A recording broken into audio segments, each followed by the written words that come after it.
become champions.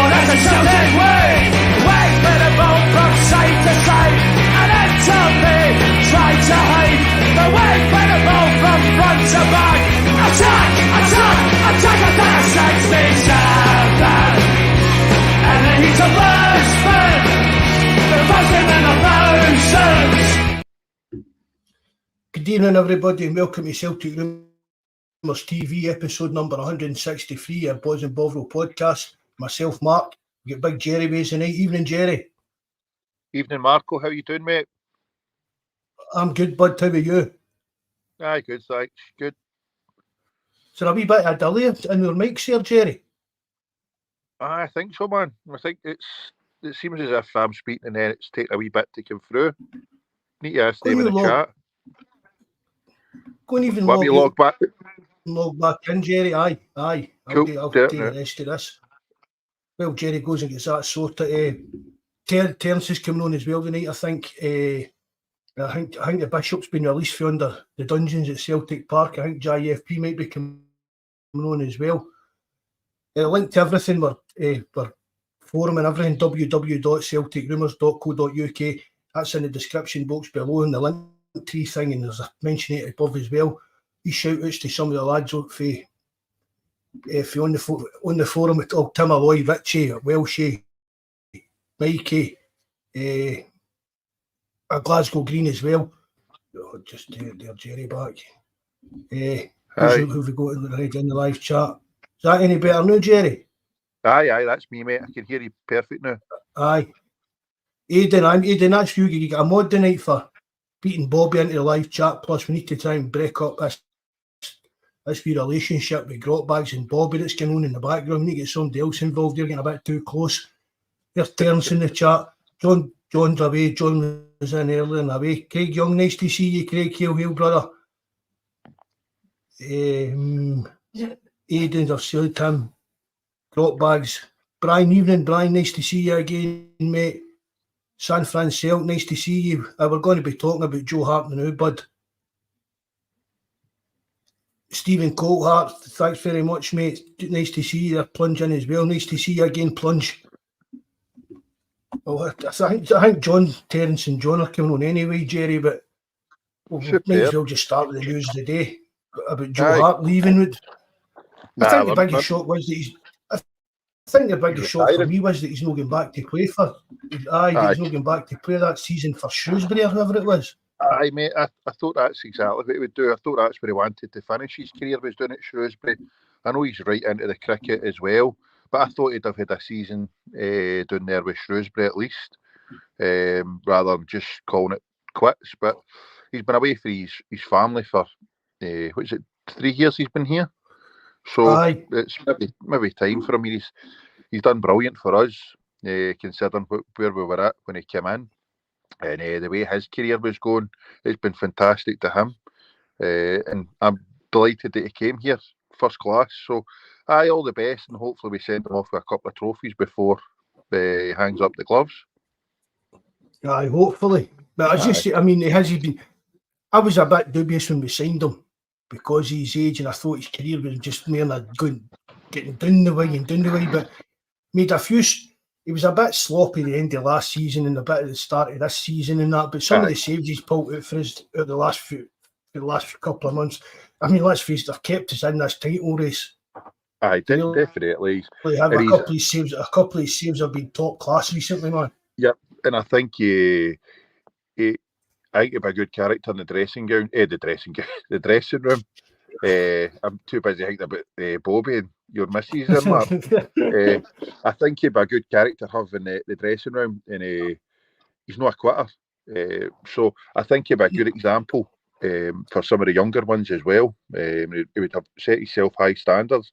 So he's done well for us, considering what we got him for and where his career was and what we had at the time. I mean, we had about 3 keepers in the one season and none of them could have caught a cold. So, no, fair play to the big man. I think we were all expecting it anyway when his contract was up. So he's come out and it's been a refreshing, a bit of honesty for somebody from Celtic. I mean, I just said in the dressing room, he's definitely no shrinking violet. You know, no, definitely. I mean, you've seen that and you've before heard the stories about him over the years and that. So I think if there's things going on in the dressing room, as we've said, we've spoke about it, guys like Greg Taylor, Ralston. I think Joe Hart would be one of them that he'd be up there and saying this isn't good enough and stuff like that. Aye, 100%. Was it Declan Rice he chased about to batter or something like that? Was it Declan Rice? Aye, it was Declan Rice. Aye, was that must have been at West Ham. Was Hart there, but it was. I mean, he's done a right good career. He's done a few gaffes as a keeper, but that's what happens. It's the nature of the beast when you're the last man there. They're going to make a few mistakes, but he was one of the best keepers around at one point as well. So he's done well for himself. He's done well for us, and I think there's none.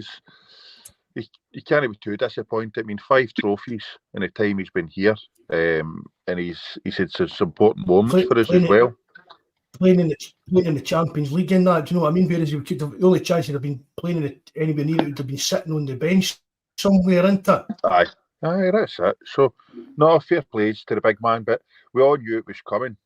So we should be well down the road, hopefully identifying somebody that's going to be taken out from, because this won't have just been a shock to Celtic. Celtic knew this was coming. They knew his contract was coming. Well, they did it. Even down to that, they knew that there was no. I don't even think there's probably a contract offer made to him. Do you know what I mean? So they've had plenty of time. Aye, exactly. Even Ter. And Evening, lads. How are you? How are we doing, Ter? You all right, bud? Good, lads. Yourselves? Aye, good, mate. Good. Thank you as always, Mark, for the beautiful picture. That's were we angry hornswoggle there. Then Martin coming on. Then Martin coming in as well. All right, Martin, mate. How's it going? Aye, all right, guys. How you doing, bud? Aye, we're good, bud. Aye. There was no chance of Joe Hart staying on either, Mark. This is the thing. His family are all down south, so Celtic should be well down the road to.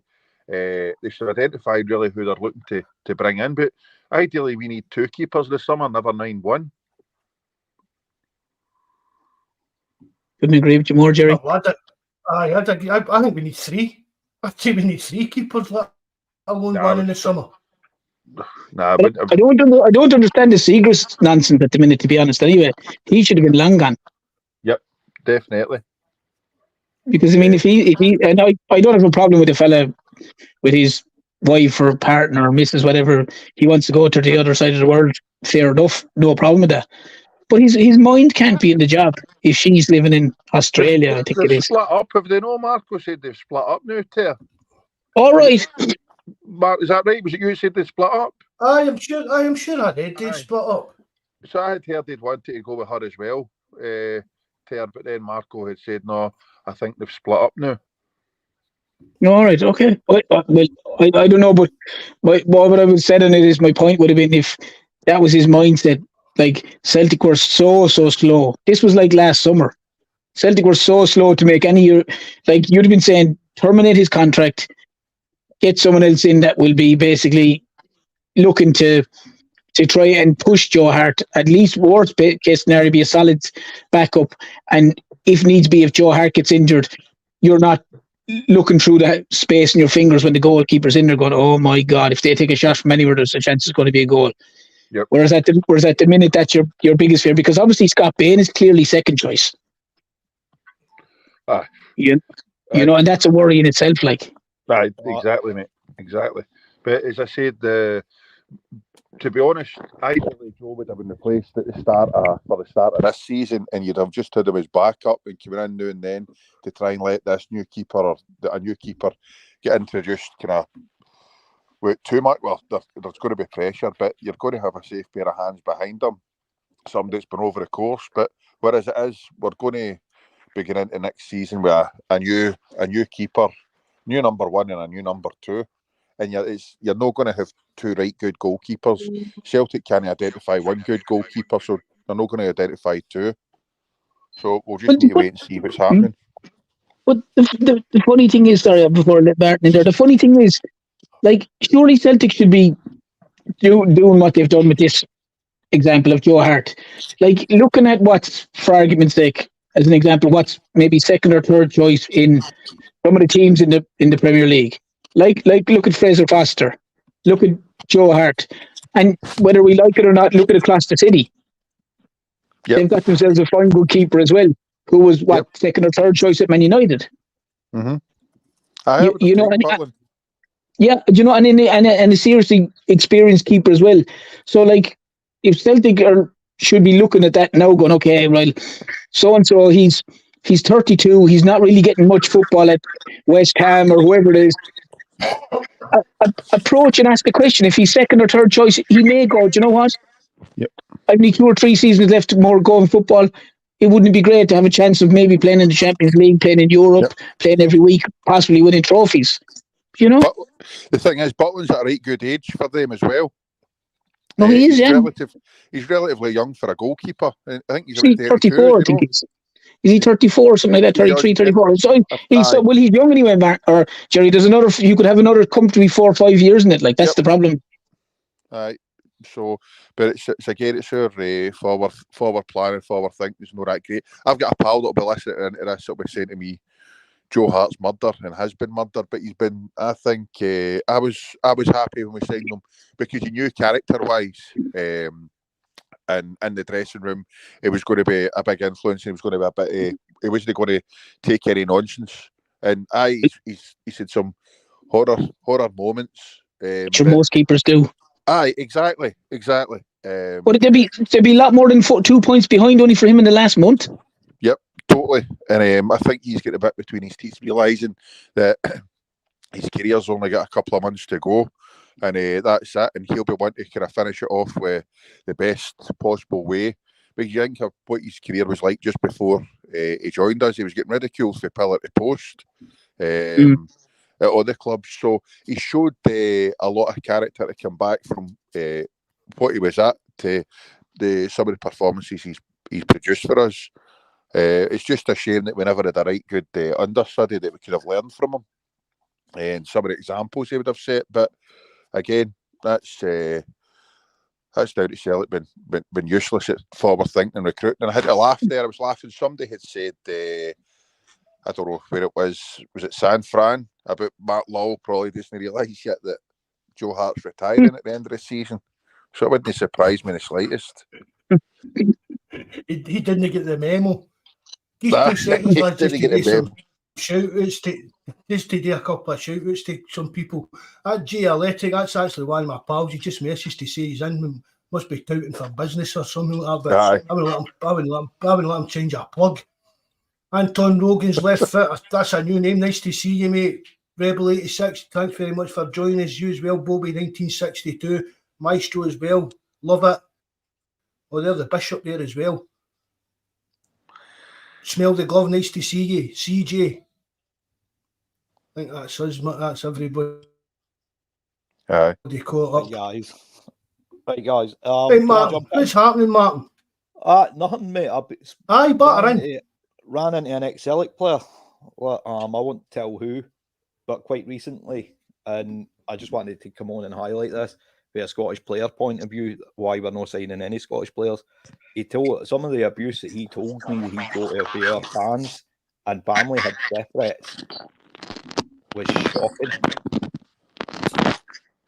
Am I all right? I can hear you, mate. I heard you. Was that put by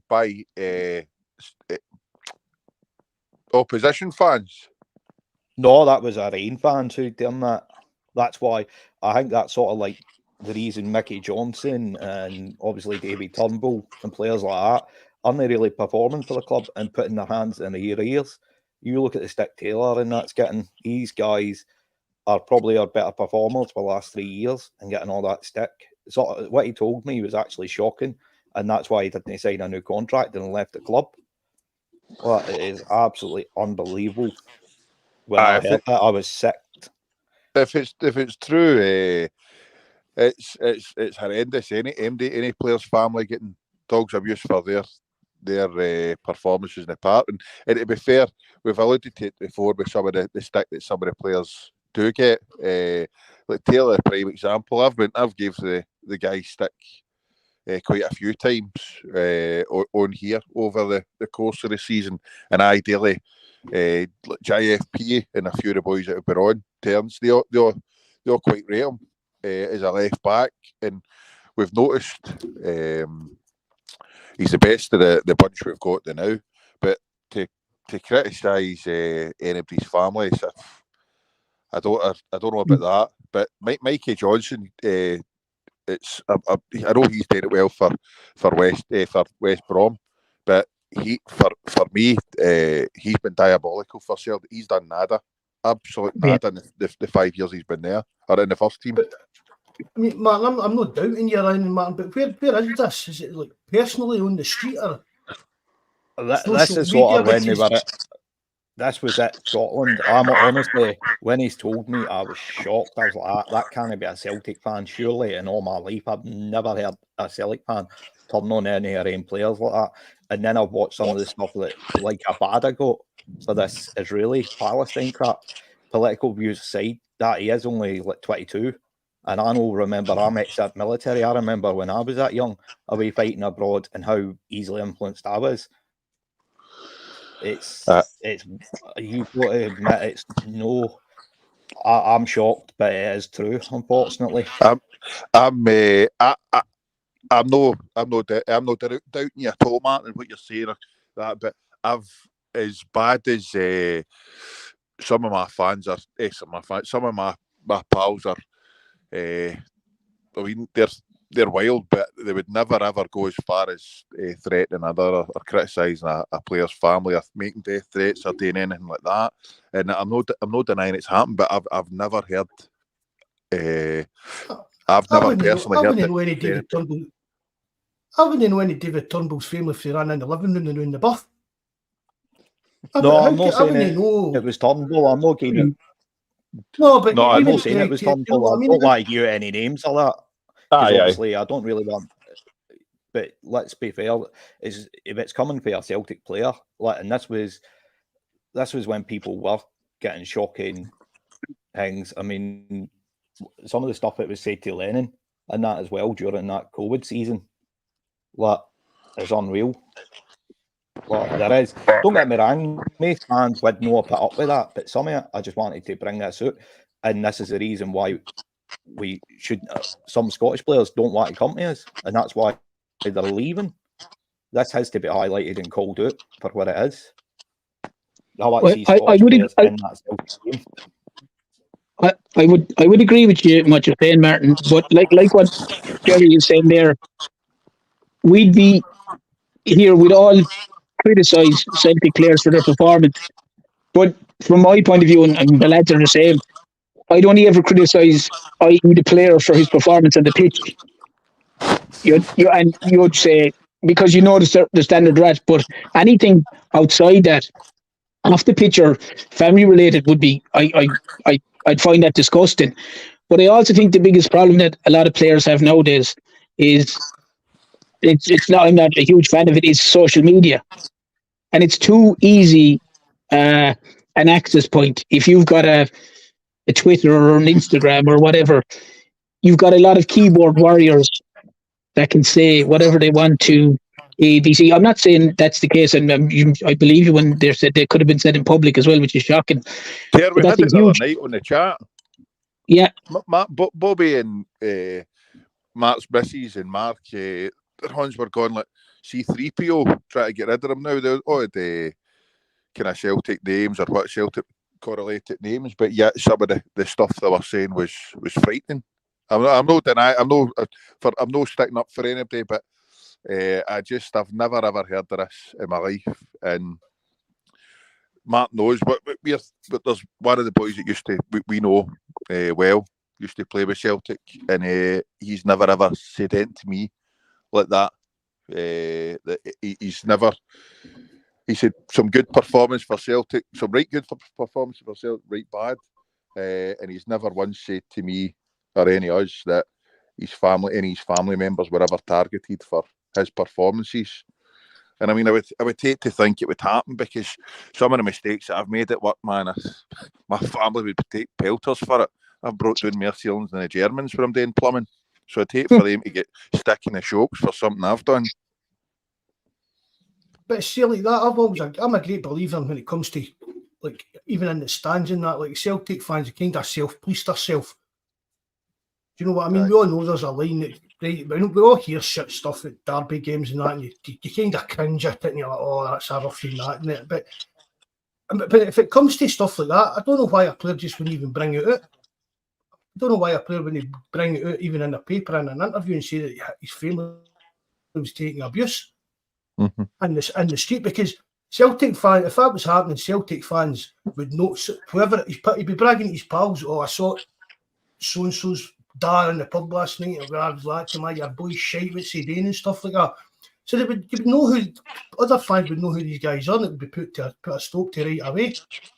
But, I mean, even in social media, I mean, I don't know, I've never seen any families of that getting up, like Celtic players' families getting abused or that on social media or that. And that is, people get away with on that Twitter and that. It's a cesspit, that place. Totally cesspit. Yep. Well, none of us here would condone anything to do, like, as I said, we'd all critique a player on their performance, on their pitch. If people are verbally abusing a player or his family in the public, I'll be honest, regardless of whatever side he plays on, it's shocking. Yep. Whether it's a Celtic side, whether it's a Celtic player or a Rangers player or a Hibs player or a Motherwell player, whoever it is. And unfortunately, the problem is it's mainly in Glasgow. In particular, it's one side or the other. And if that behaviour does go on, people doing it need to get a serious grip in themselves. If they think abusing so and so's family is okay in today's modern society, because it isn't. Well, can I just say, I moved away years ago, and I came back to Scotland for 6 months and had to leave because of it. It was shocking. See, when you've lived out of that bubble, the Glasgow bubble, it is hugely different. My kids don't know anything about being a Tim, a Hun, anything like that. They know about religion, but they don't know any of the sectarian. They don't know what an orange walk is. And I fortunately, I live down south, so I see a lot of players. And I turn regularly a few of the games down here, and I see Mickey Johnson actually play on the telly. Hey, Mark. No. Your kids know what an illegal is. No, because I don't actually. English. That's what English mindset is, isn't it? You're no reason like that. No. People up here maybe don't raise a family, their kids to hate. I live in one of the most Catholic Protestant, but it's in the media, it's the way you live, and that's the way you live down in England. You can't paint out it's a bed of roses down there. And anyway, that's not important to do with Celtics. Get away from the political stuff. No, I'm not saying that. I'm not saying that at all. I'm just saying it's that sort of leads into the whole situation. I'm not saying it's perfect down here at all. I actually live in a nice part of the country. And it is mainly, it's probably 70% immigrants, unfortunately. But it is what it is. Unfortunately? Nah, mate. Nah. Nah. Sorry about that, lads. That was just getting way off course. It's meant to be a Celtic podcast, you know what I mean? Right, is a Bishop coming on then? Aye, JFP, what's happening? Peter unlocked him last night. I heard from him last night.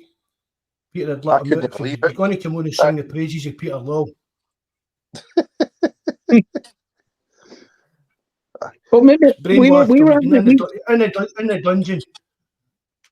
We were having a talk last night, Mark, when you texted me, and we were talking about it. It was very curious. I was listening to something today, just while I was driving in the car, and I had the YouTube on the phone when I was driving along, and it was another forum, put it like that. And for 20 minutes inside it, they basically lambasted Liam Scales. Right? They basically said he's nowhere near good enough to be Celtic player. He's one of the main reasons they're playing bad. And I was just listening to it, and they actually went through it, and they actually mentioned how hard it must be for Callum McGregor to be dealing with all these players that have lesser quality. I actually had to stop and literally kind of look at it and kind of think to myself, like, have they not watched this season where McGregor's probably played 2 games all season? I'm not trying to necessarily say that Scales hasn't been bad. Of course he has been bad. The whole team has been bad. Peter, did you see that stat about Liam Scales? I can't even remember it, but the amount of passes he's hit the highest in Europe or something like that. But this is what they were criticising, Jerry. It's only going too fit. Exactly. I know. To the left and right. I had this with somebody. He was going on about how many. Like, say for talk's sake, it's like 2,020 odd passes, but I said, well, how many of them went forward? Do you know what I mean? And how many of them were like creating an opportunity? I know he's a centre half, but it is. But it's Liam Scales' jersey now because we've got no other person in there that's better than him. But my argument to the point, Jerry, was like they're castigating him, fine. But I'm turning around going, well, what's the captain doing? The captain's gone AWOL. The captain hardly deserves to start with his performance he's put in. Like, he's like, all I said to Mark is he's like a steward. He's just pointing people to row Z and row A, B, and C. Yep. Why isn't he looking for the ball off the centre halves and driving forward and dictating the play? Well, that's what Mark's saying. It's the centre halves are now dictating the way we play. And it's missing Cal. Neither the two of them are, with the greatest respect, probably neither the two of them want to do that, but neither the two of them are good enough. Scales or Welch wouldn't be good enough to dictate play. But that has to be down to the manager as well. Mark, you know. Mark. I mean, you there, John? Aye, can you hear me? Aye, I don't seem to be able to get me in. Aye, we hear you now, mate. Right, as long as you can't see me. No. What was that all about? Oh, I don't know. Bonkers, eh? It was just bonkers. That wee bonkers 10 minutes, wasn't it? Aye, the immigrants, unfortunately. Was that the comment? Was that the comment I caught there, aye? Aye. Yeah. Fair play for slapping that one away, eh? Evening, Red Scotland. Cheers for coming in again, mate. Nice to see you, buddy. John, where have you been, So how man? do you We've feel, all been John? worried about you. I know. Am I echoing or can you hear me okay? Aye. You're fine, mate. Aye, yeah. You sound all right to me. That was I've just thought. No, I was just MIA because I think when the January window shut, I thought, you know, you just be repeating yourself here. I thought I would really like to be. I'm a great believer if you can't say something positive, don't say anything. Right. I'm really, really struggling. Well, John, you called it right, mate. Back in Christmas when before the window opened, that you would reserve judgment until it was shut, and you weren't holding your breath in any signings. And I was hoping, hopefully JFP's talking nonsense, but you were spot on. That, and I think we've only got, you know, you either get dragged into arguments in the forum, you know, I think we've only got one board apologist, but you're thinking, man, just melt your melon. Somebody can't see what you're. I put him in a wee time out the was day, there John. it was just all he was doing was just picking. He wasn't even arguing a point. He was just picking arguments with people. Mark, was there a comment disappeared in relation to something's rotten in the state? Aye, I thought that. It's not my wife, is it? You're talking about? No, she's all right. She's just mean her. She's picking arguments. I can't. I don't No, have any problem with somebody coming and It's that disagreeing. CC. It's that CC. Aye, I knew that, mate. I knew you didn't need to say. I knew straight away. You And want to it come was in he and put.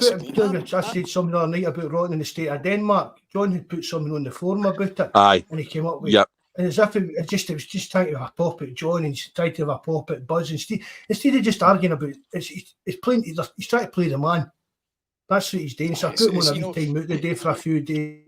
You're not And see if he can calm down again.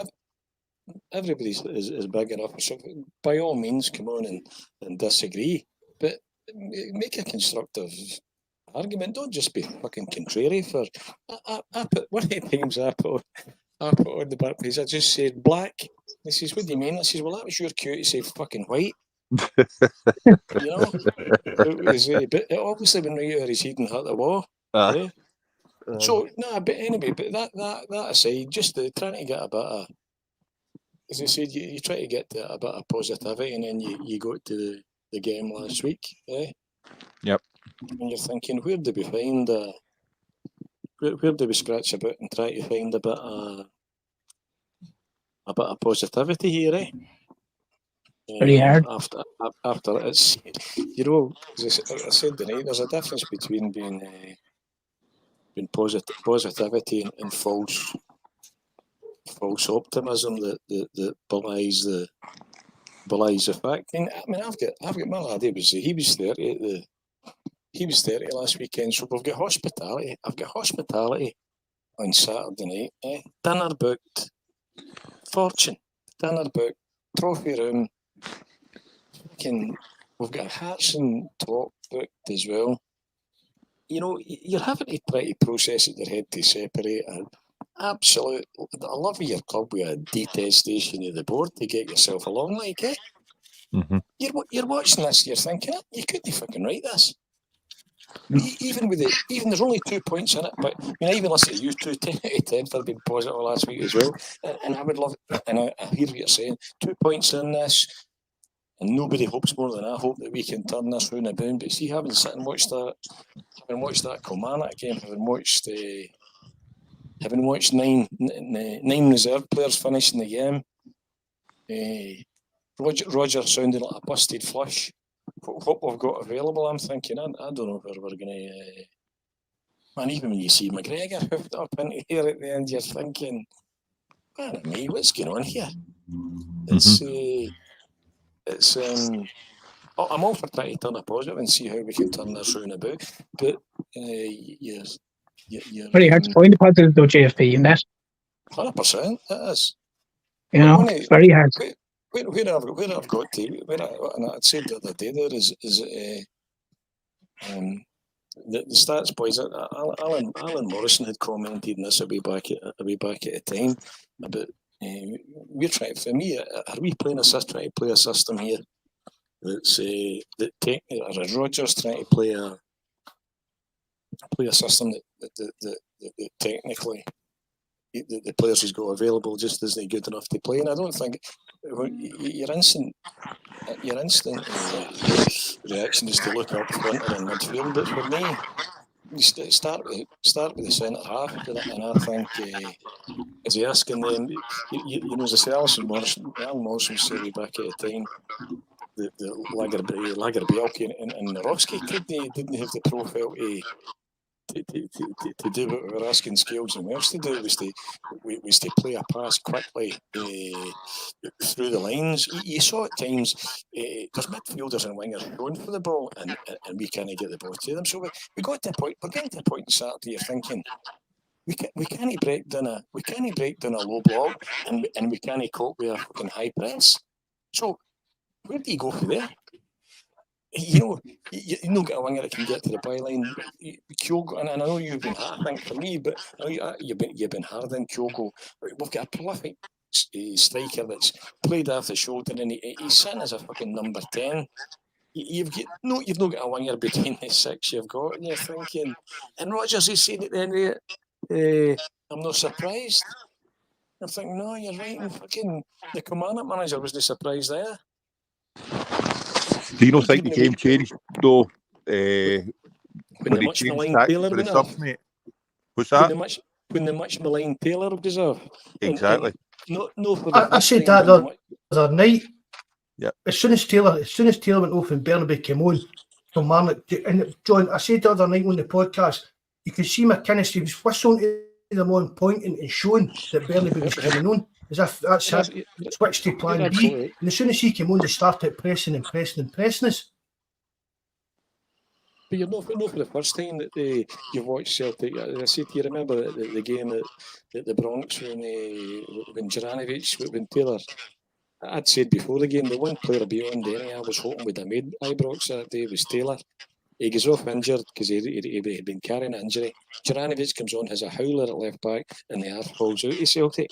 You know, and no, for the first time, Taylor goes off the park and we go belly up. Yep. And yet But he seems to get the worst word in everybody's guts, or a lot of people's guts at times, you know. But you not think as well, though, JFP, that like from what we've seen, and it's not as if we've seen Burnaby like for 2 games. We've seen him last season as well, and he's rank rotten. But do you not think that the manager should be kind of going like? Well, we were discussing this the other night. Like I would have assumed that the manager should have brought on Iwata, but maybe even if he had to put scales across or do something. But like he brought on Bernardo and brought on Burnaby, like. You may as well bring on no one as bring on him. You'd be better off if put scales to left back and bring on another centre back, because he's a liability. He brings Yang on. We get Bernaby on for Taylor. We get Kuhn on. We get Yang on for Pallier, who was rank anyway. We ended up weaker than before we made the subs. You're thinking, am I missing something here?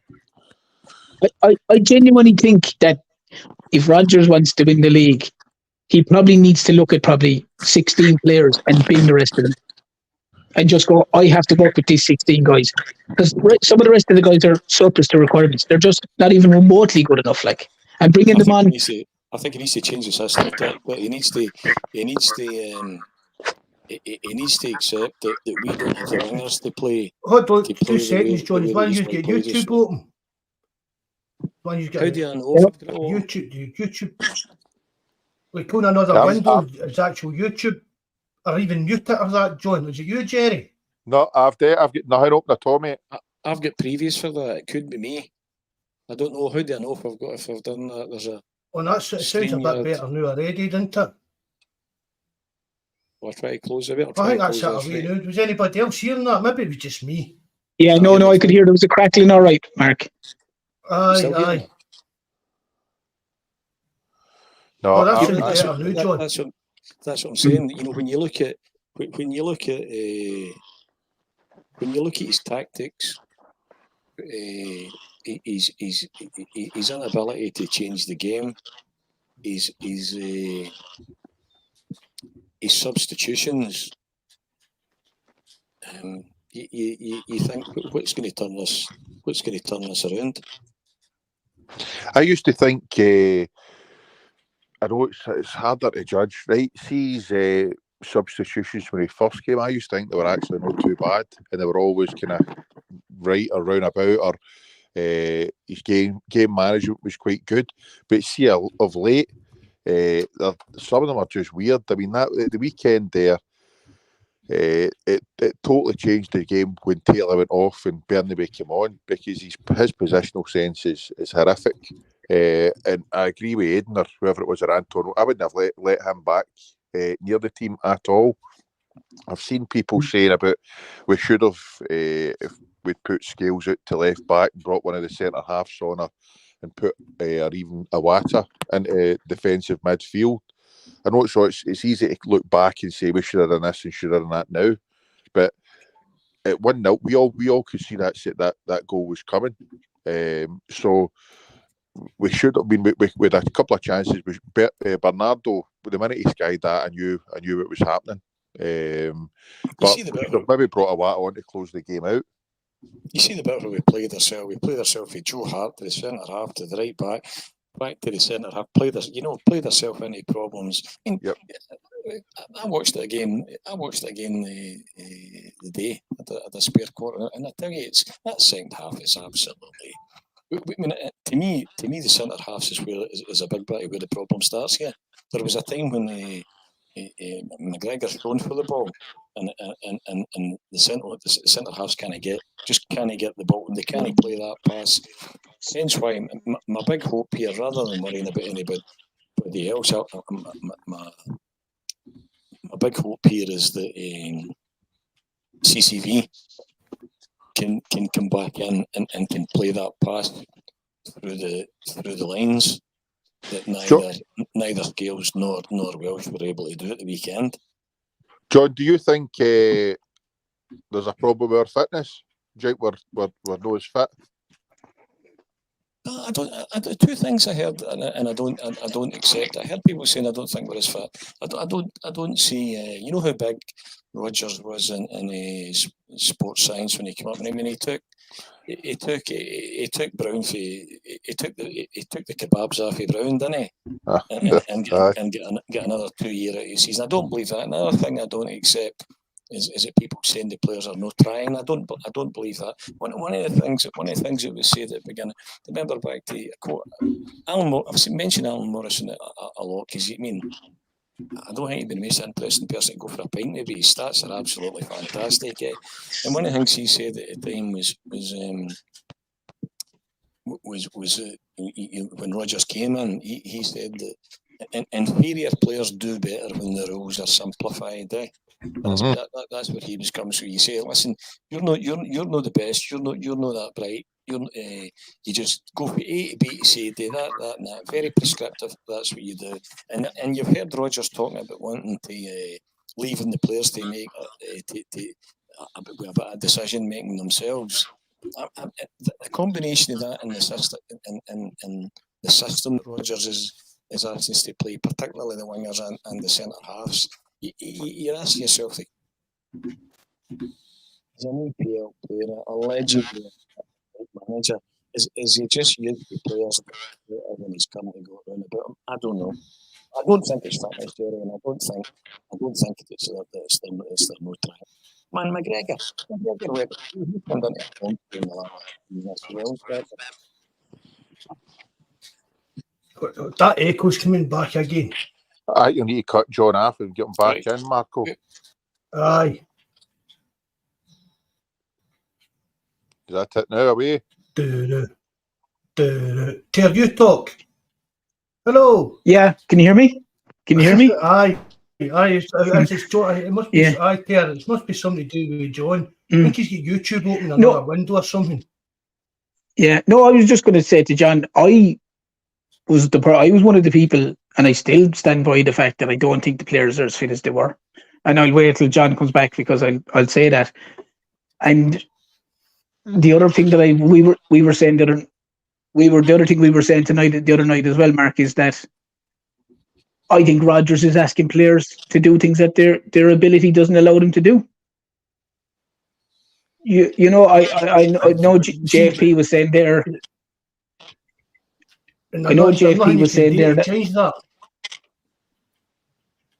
As in the players, is it? Or on that side of it, is it?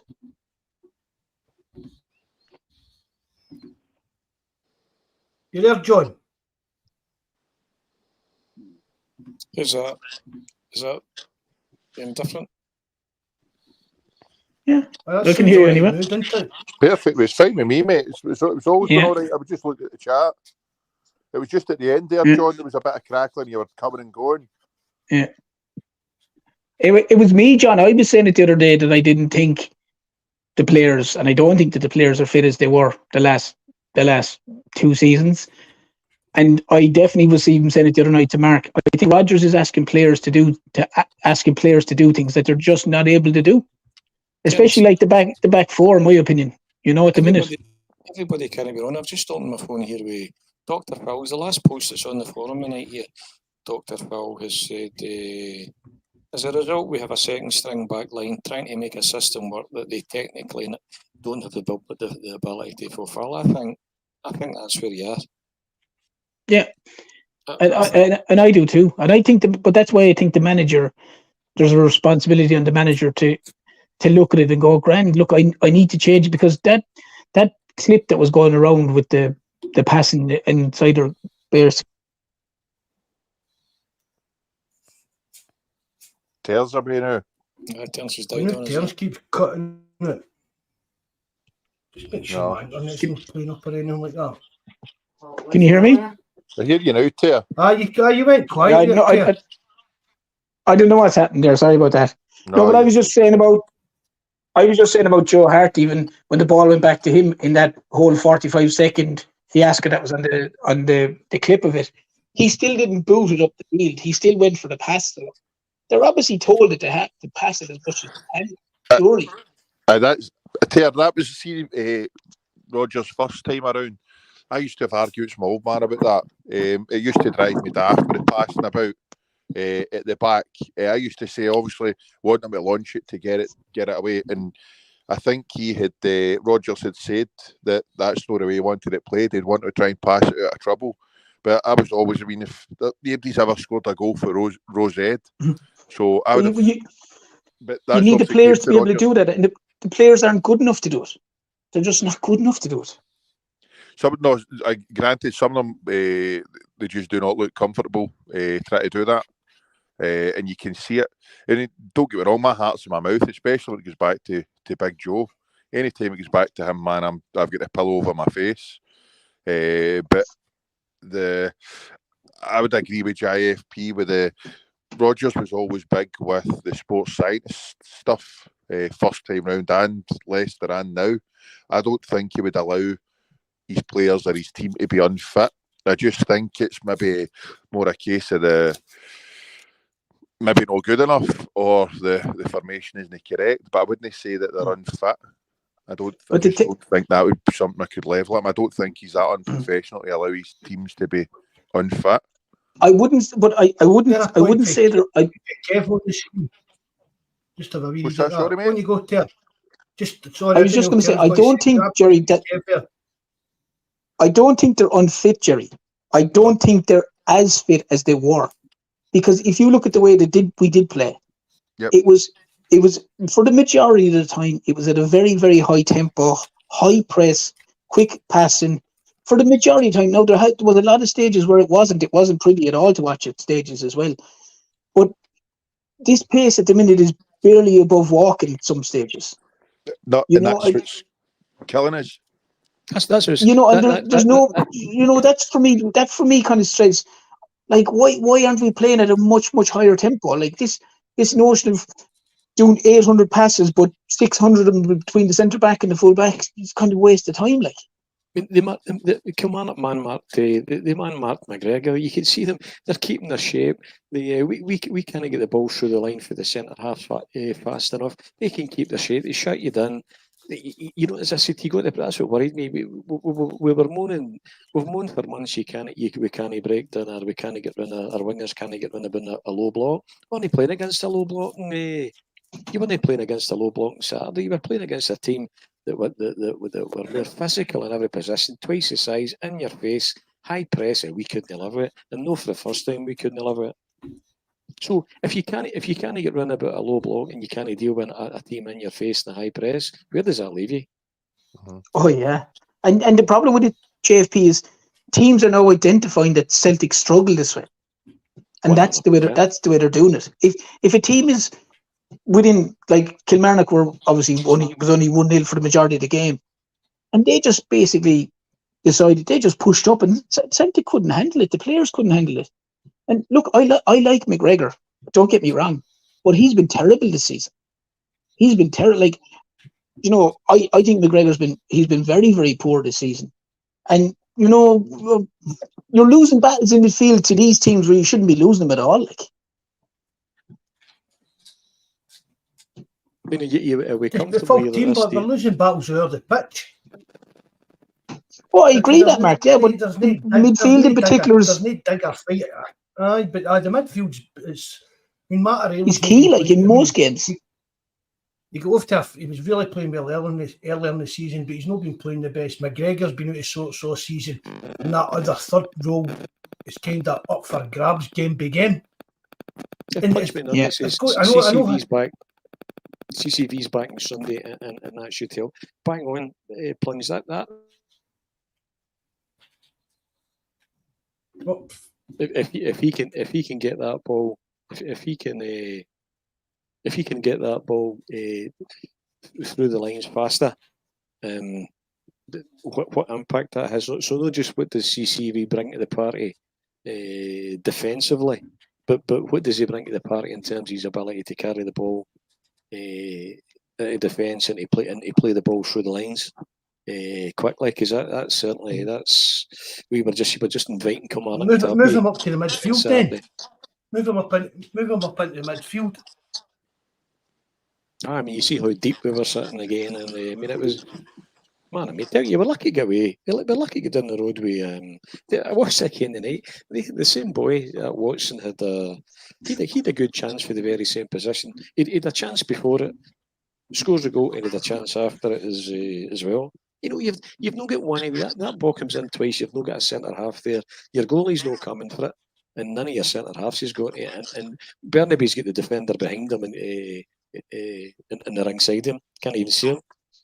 He's. I mean, he should be. Somebody's just bin the fucking Burnaby. You just need to write half his $3.5 million with your potentially your $7.5 million between Lagerbilke and maybe the decision still we've made in Rocky yet. But Bunkers. It's just. I mean, I'd love to think we can turn this round about. It's only 2 points. But I'm watching it Saturday and thinking, where's it going to come from? Is it coming? I mean, he talked about the Holy Trinity.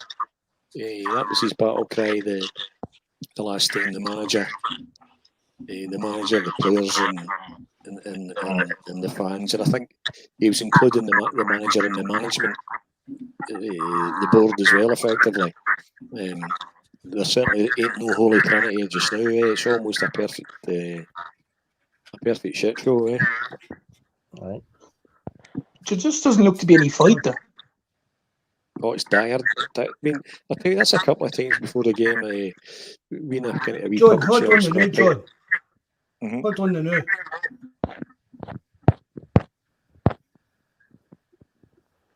Oh, it's not John's mic, it's echoing. Is it yours? It's yours, Jerry. Right?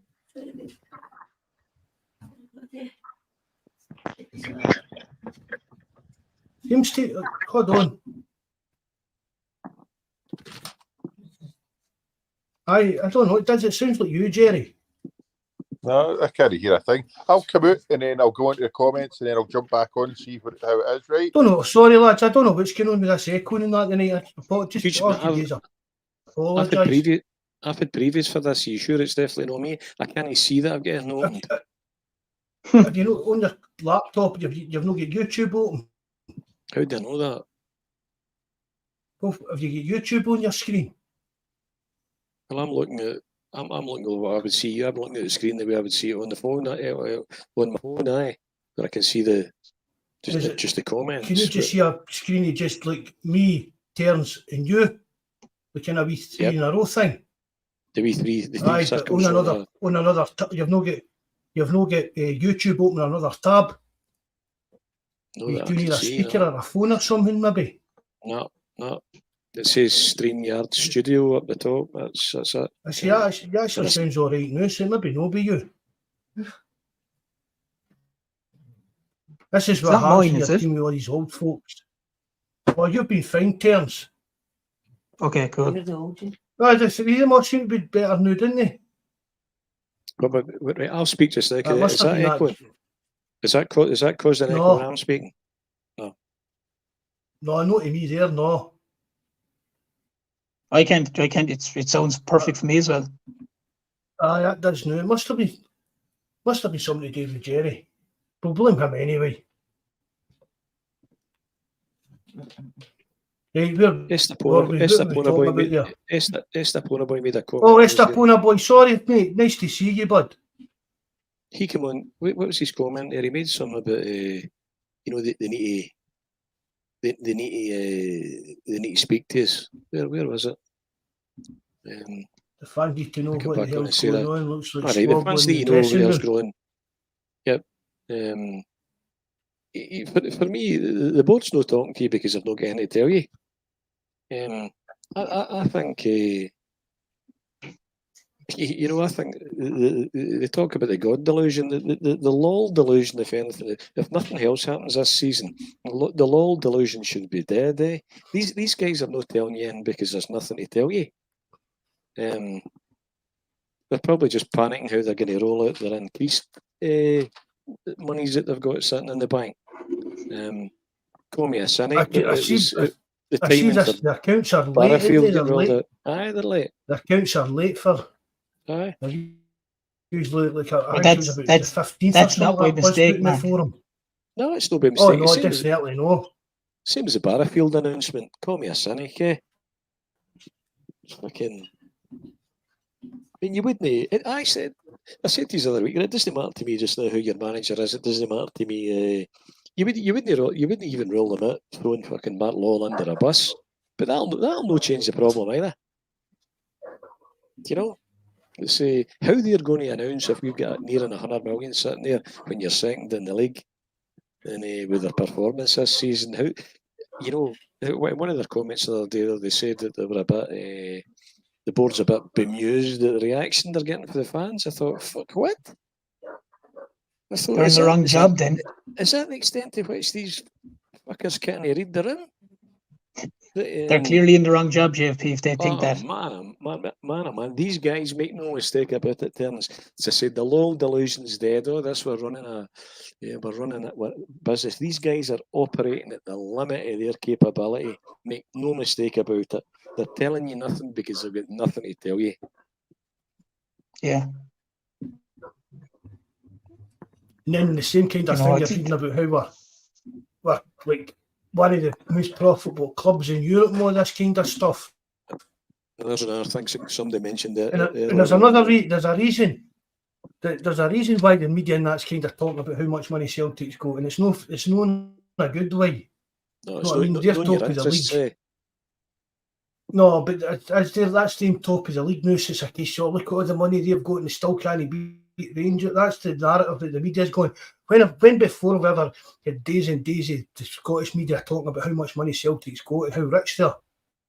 But now they're doing it because it's a bit of a negative because all the fans are up in arms about why they're top of the league and we're sitting with, I mean, people are saying we could end up with £100 million in the bank, you know. It just adds fuel to the fire. Aye, it's just stirring it up, Terence. Yeah, These people are now your friends, eh? And the compliments are in terms of the money you've got are just getting discussed and written about just the further damage in terms of where you are. It's nearly like, as you're saying, Mark. It's nearly like trying to insult you by going, "God, you've 100 million in the bank, but you have Bernabeu as your left back." Aye. That's exactly. It's like sneaky ways they're going about it. It's like a sly one from behind, like. The LOL plunges saying the LOL delusion. John, wake up, mate. What you think? You think Peter Lawwell is all he's cracked up to be, and that Mark Lawwell's the man for the job? Is that what you're telling me? Am I missing something? By all means, share your thoughts. Enlighten me. Well, I think that's the problem is they've had 14. Looking at the previous comment as well. Well, the problem is they've had 14 transfers, and you could pretty much say they're nearly all, like, maybe would be 2 of them, maybe borderline passes, maybe the rest of them are all monumental fails. You know, maybe even one of them, maybe you'd say maybe Bernardo, for the spell he was in, maybe is a pass, but he seems to have fallen off again. Whereas pretty much all the rest of them are, you know. Terence, you know, I heard the figure the other day there, you know, 56 million have been spent in the last 10 years on players that didn't play 50 games for Celtic. Celtic was a sham. We were a shambles before Angie. As far as I can see, we just won a watch with Angie at that time, and it was effective. And I'm no kidding myself on about the football went downhill there either, or about potentially the underhand way he left and whether he was working his ticket for a period of time. Forget that. But I'm talking about when he came in. We were a shambles before it. At the end of the word that shall not be named season, we were a shambles before Angie arrived. Oh yeah, we were. But he got lucky. We got lucky as well, though, JFP, with the signings. As far as I can see, we just won a watch with Andy. It was good luck rather than than good fortune. And it's probably slightly lucky that he knew a couple of the Japanese players as well. That other than that, they were low cost money. Back to Markstrom, he was effectively operated as a de facto director of football period of time. But then a man comes back. We get we get Owen as a second striker. We get it's normal service is resumed again. It's mind blowing. Whether it's even true or not, I don't know. But apparently there's a rumour going about that there was a $3 million low ball bid for Majowski as well. You wouldn't put it past him, though. I wouldn't surprise me in the slightest. It wouldn't. As much as I've criticised Rodgers for his tactics and his why he came back, whether he's lost his mojo, whether he's just lobbed his mojo at the pram, you've got to be sitting asking yourself: is there some kind of bigger power struggle here in terms of Rodgers been thrown under a bus and not been backed? I've still not managed to. I'll get my answer one day, but I've still not managed to answer my questions for myself. What was in this for Rodgers coming back, given the extent to which he hasn't been backed? But you can't believe for a second, JFP, that I find it hard to believe. And I wasn't a fan of Rodgers coming back. I said that at the start to Mark even, but I find it hard to believe that what he was told is what's currently happening. I find it very hard to believe that he was told we're going to sign these guys for 2 million and 3 million and 2 million, and he was happy enough to come back and go, grand, yeah, I'll roll with that. Just from where he's come from, one of the reasons he left in the first place, I find it hard to believe that he came back for that. I think that he's been told there's been a shift in the way that the football department's been run in that terms. And he saw that the way it's been run when Ange was here and the scouting and stuff. And although the kind of it sounds good on paper, and we're trying to sell Brendan Rodgers as don't worry, Peter's not getting anything to do with negotiations and stuff like that anymore. Do you know what I mean? Things like that. We did it this way, and it's all data driven, and we did it this way. And Rodgers said, "Well, that sounds a lot better than what I left," because he kind of touched on it. Do you know what I mean? In his first interview. He was happy with the way that it was being run and stuff like that. But when it actually came to the crunch, that's where the kind of, for me, it's no worked out the way it's maybe been sold to Rodgers when he was coming back. But do you not think he was probably promised more finances, Mark? I mean, 9 players for 20 million. You know? At one stage, it seems. Again, we don't know which. I understand the market. I understand the market. I know there's the market. Scottish market is different in the Premier League. I understand that, but I'm still wondering, did he even if he had the 24, 35 million, was the character that he could sign 3 players at 8 million each? Maybe it wasn't. You know what I mean? Maybe he came back thinking he could, and he was obviously told, no, you can't, because we're not going to pay them 60 grand a week. I don't know, but I mean, it's obvious to anybody, even for the outside that doesn't even know anything about football. It's obvious there's something gone right. But the recruitment, whether it's down to money and arguing our wages and fees and not getting the players that Rodgers wanted, and then would you rather that Rodgers, see, look, you're saying your terms, would you rather that he just went out and spent the money for the sake of spending it? Would I say that again, Mark? Would you see, like you're saying, right? They tell them, right, we'll give you 30 and 50, whatever £1 million, but maybe the players who wanted we couldn't get them. Would you rather he just kind of kept you down the list and down the list? Would they eventually end up at the shite that we bought? No, exactly. I mean, that's why you wonder if you've got to kind of try and find the balance in it. No, you don't know. We don't know the fucking parameters that Matt Law's getting set from either in terms of you know, the rumours, you can buy somebody between, it looks as if you can buy somebody between 3 and 5. 1 and 3, 1 and 3 million, 1 and 4 million, and you pay them 15 grand a week. If that's the case, and he comes up with a list of 20 players and he presents that to Rodgers in January, well, I guess I'd have a clue. You haven't a clue because they don't tell you. Does he present that list to Rodgers in January, and Rodgers says no, and no? Where the argument fell in was it Rodgers bigged up? He bigged up Kuhn as well, and he said it was one we were interested in and spoke about. Said he was the finished article, but he bigged him up in terms of one that he was personally interested in. And I saw him last week, man. He looked like a German Mikey Johnson, for what I could see. But the template, Jerry, JFP, as I said numerous times on here, it does appear to be a template, like you're saying, in regards to the transfer market. Because if you look at the bracket of players, it's all from the figures you're calling out. Like there hasn't even been one player that might have come in for 8 million over the last, while. Couple of seasons. Your last 20 players you've had.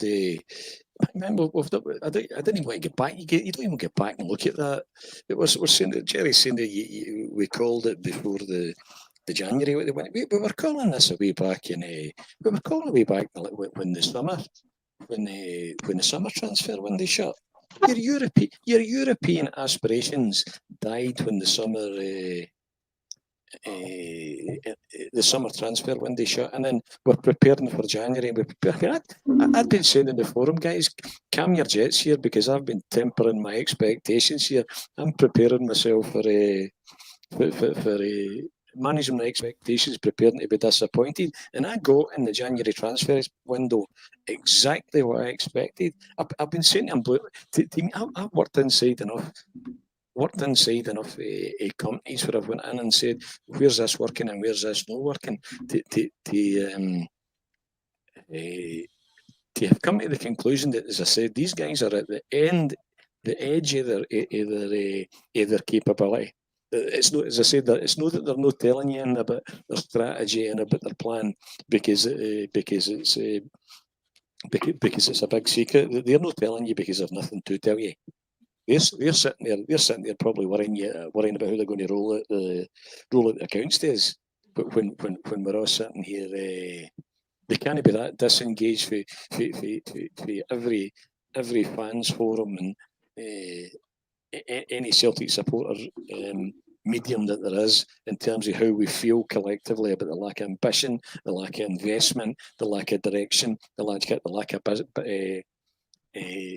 business strategy. And I was waiting to Campsey come back on there to roll out fucking Barrafield the other day there as well, just as they're gearing up to announce the accounts again. Barrafield for the women, why? For the B team, fucking why? For the academy, why? What about the fucking pitch at Parkhead? You're thinking, we just seem to be a shambles from left to right and top to bottom. It's nearly like a diversionary tactic. Half the times. I don't know. All this turns in a season. A squirrel. Until you call him, there's a squirrel. Oh, look over there. Instead of looking there. Yeah. But it's true what JFP was saying there. Like the positions. When the prize, as we've said, could never be bigger. A season when the prize could never be bigger, and when we've never had more resources available. You just couldn't write it. And the thing about it is, it beats surrendering the 10, Terence. It does. And this beats surrendering the 10 hands down. Oh, it does. But the crazy thing about it, JFP, is the same positions that Celtic needed in the summer are still needed now. Mm-hmm. They still needed a left back in the summer. We knew that.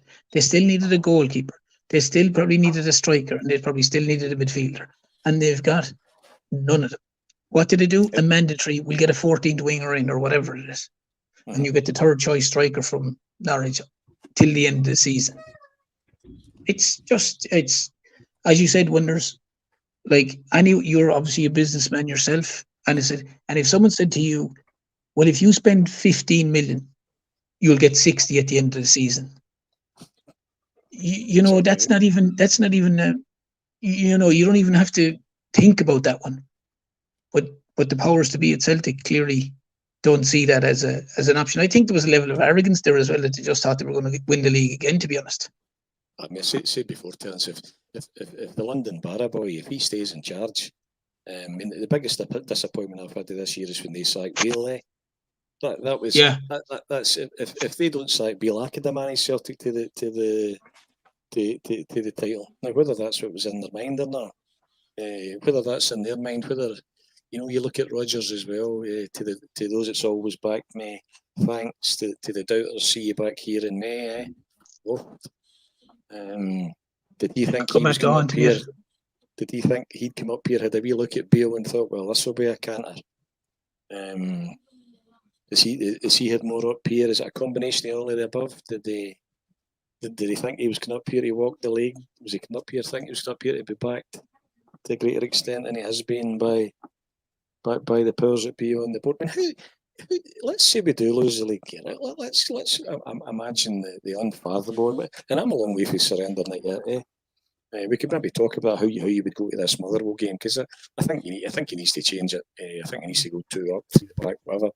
That's the next step. What can we do here? But in the event we do lose the league, where can fucking Peter Law crack jokes at the next AGM this year?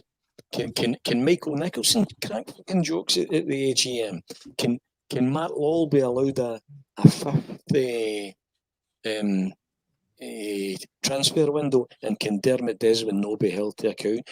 Where would these guys? And I'll tell you that they're not going to go anywhere easy. As much as that sounds absolutely bonkers, these guys have got they've got, they're bolder than brass. They're going nowhere. They're going nowhere easy. Any Celtic fan. But that's the thing as well, John. But the thing about it is as well. I was reading. I sent you and Paul earlier on, Terence, didn't I? That James Forrest blog stuff about. It's like everybody doing about Dermot Desmond get the board sewn up and that, but there's other major shareholders at Celtic that if they get pissed off, they could outvote Celtic. They could outvote Dermot Desmond. That guy, the guy trainer, the big advertising guy, John from Glasgow. Is it Chris Trainer? Maybe he was called. And there was another guy as well mentioned. And see, like him, and if the Celtic support got other kind of their shares together as another kind of one-off block of votes, it's maybe not as hard to enforce changes we think it could be. I certainly think I heard Campsy say it the other night there as well. I definitely think there's a groundswell of opinion here where when I don't understand Plunge's comment earlier when I said that the LOL delusion is dead. For me, I think he's carried a reputation for his capability that's not earned on the basis, as I've said for months, we're a well-run business, but it would hurt not to be with the backing that he said the Celtic support gives them. You're a well-run business, but by no stretch of imagination you're a well-run football club. I mean, so for me, do these guys obviously believe they can rock up at the AGM with the same arrogance that they rocked up at this one, at the last one? If we lose the league, even if we don't, it doesn't change anything. Nothing that I've said, nothing that we all kind of say. See, in terms of these guys, but for me, at the very extent of their capability and exceeded it. The fact the old saying, Terence, you heard that one. You're generally people are promoted to their level of incompetence. I don't think you'll have very, because it's usually you've got to get there before somebody knows you can't do it, and that's generally just, to me, that's just what you're saying.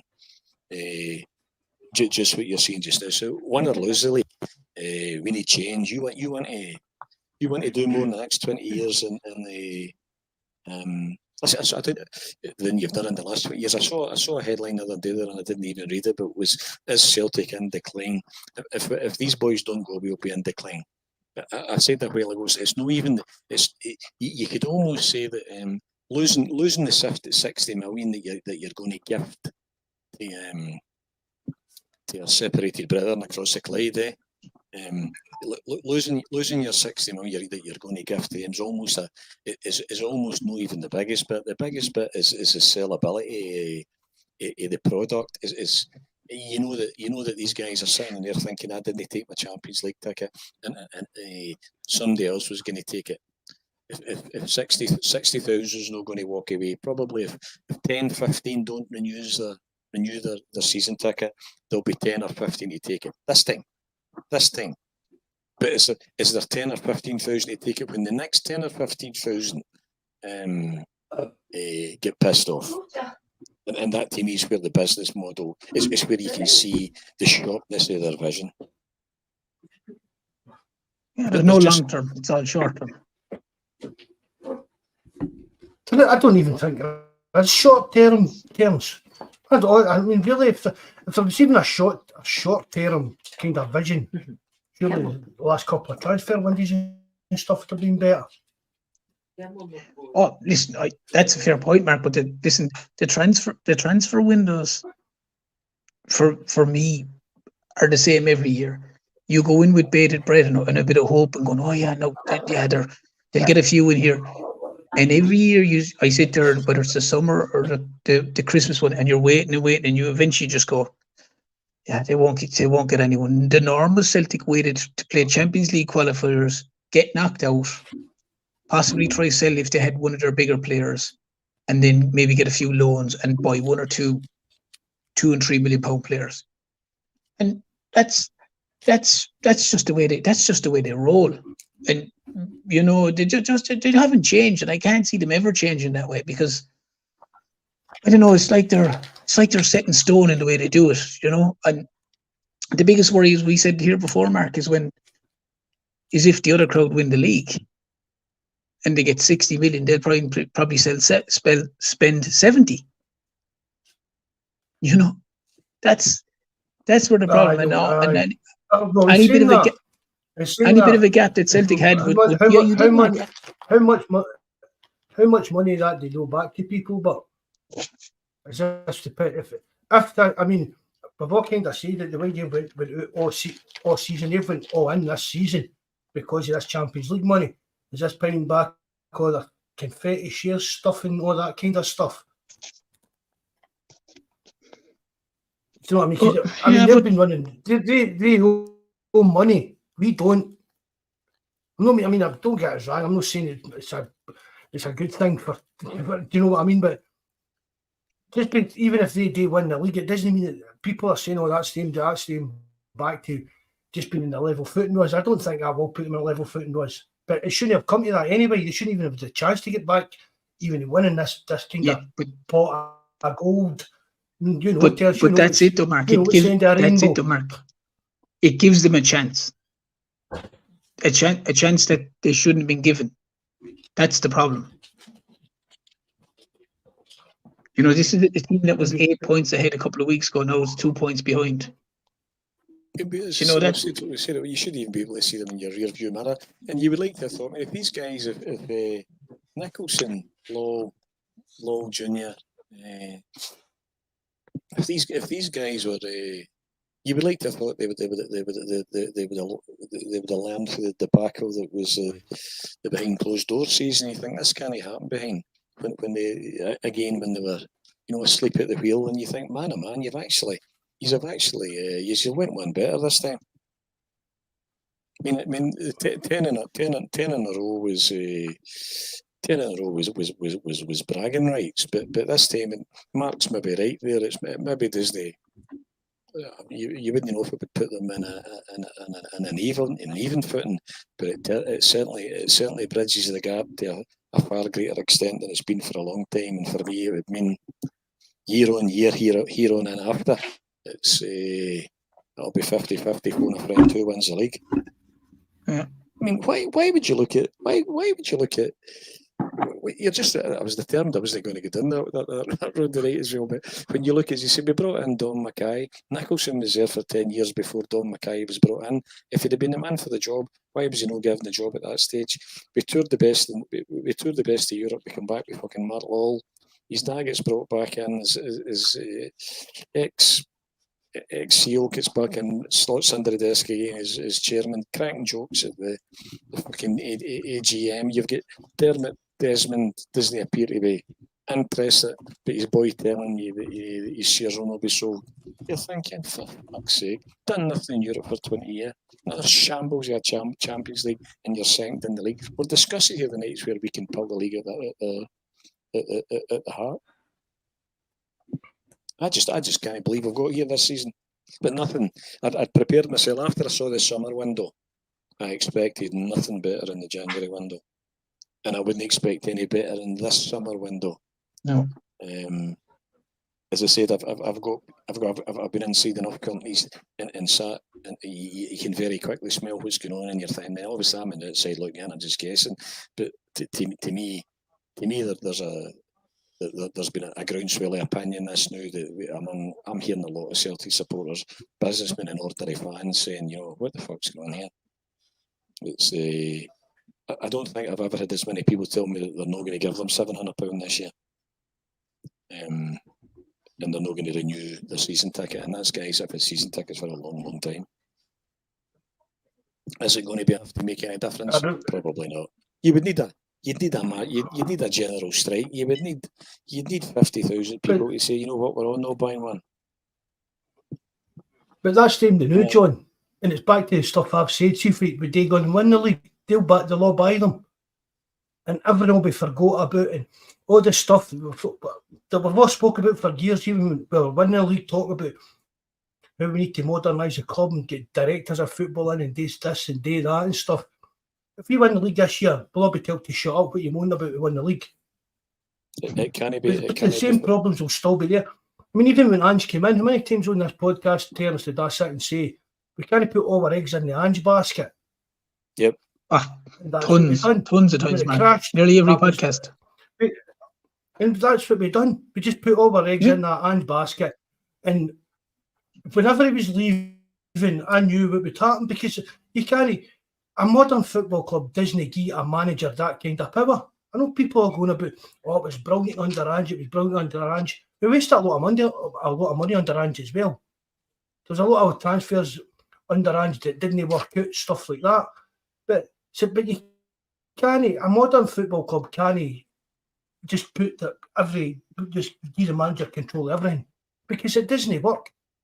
Because managers are only here for the majority of them 3 to 5 years. Even if Brendan Rodgers started winning leagues again, see after the next 3 leagues, he'd get itchy feet. He'd want to go and try himself there in Spain or down in England again or whatever. But so what happens then? We chop up, we cut it all and change it all again, right? Rip all that up and we'll start. Do you know what I mean? Rip it up and start again from scratch. You've never had a better. You've never had a better advert in this season than what you've said for years is for a director of football. For 2 reasons. For you to be comfortable that there's somebody in the halls of power in there that maybe knows a wee bit more about football than you and me and the guys on the chat here. No, because I don't know who that is. And secondly, that when a manager comes and goes, that's how we play football. That's the profiles that we recruit to, and we bring in the managers to manage the players to that system. Because you've had that evidenced as well. One, we've got serious question marks about where's the football brain between fucking Michael Nicholson, the data boy, and the board, the money, the actual board. Where's what I said to you before, when you're running a company, see the financial guy. The financial guy doesn't even need to understand what the company does. He doesn't even need to know what you're doing. The chief executive officer, he doesn't even need to know. He doesn't even need to know how to get there. His job's to know where we want to go. what the objective is, and then he puts the people around about him to achieve that objective. I say to you, where we want to go as a business, no matter what the That's- business is. This is the I plan. the other week, I remember being asked by a guy on the company, what's the best thing you know? I says, I'll tell you the best thing I know. I know what I don't know. That's what I know. The best thing I know is I know what I don't know, and I don't know if the board know what they don't know. If that makes sense, and then you put the people around about you, and that's a director of football. Gives you the continuity. That means when one manager goes, one manager comes. Celtic remains. And the manager comes in and tweaks the team a wee bit to suit him, but the actual overall picture doesn't change. I mean, look at Rodgers. We started this conversation. John, it wasn't long ago everybody on the internet was raving. Oh, the youth team's playing the same way Ange does. He's a few years, all these players will flood into the first team. They all know exactly what Ange wants them to do. It was all garbage. So who's telling the youth team how to play now? Brendan? Darn a day. Who's in charge of that now? They're not just the fact you saw Angie going, Brendan coming, but where's the football brain? But the other fact we're discussing at the start of the point there that Brendan's trying to we're starting to surmise he's trying to put a square peg in a round hole by getting players that were bought to play Angie's system to play his system, that possibly don't even have the technical capability to play that system. All the reasons why. If ever a season rang out the director of football alarm bell, this is it. Listen, Stevie, thanks very much for coming in, mate, in case I missed you, but that's not true. Leicester, it was all down to money. Their owners got hit hard with COVID and they've lost millions of money, and Leicester lost millions of money and they still players to meet financial fair play stuff and all that. It wasn't sacked as such for being that. It was just the money. They sell one of the defenders to Chelsea for 75 million and replacing with a guy that cost about 12 million or something like that. So not a typical. But he won the FA Cup with them, got them with a European semi-final or something like that. Nah, it wasn't sacked for being hopeless. Anton Rogan's left out there saying the team of runners playing slow football. Absolutely. You know, where you were getting the where do you play fucking Maeda in a Brendan Rodgers team? And one of the things that always sticks out in my mind, which tells me that made me think that Angie was maybe a bit wiser, he was certainly a bit older, a bit wiser, a bit brighter than Brendan maybe is when he came in, he said, I can't change everything. It's about giving these players a wee bit of information at a time to they adapt to how I want to play. And as I bring the players in that can play to my system.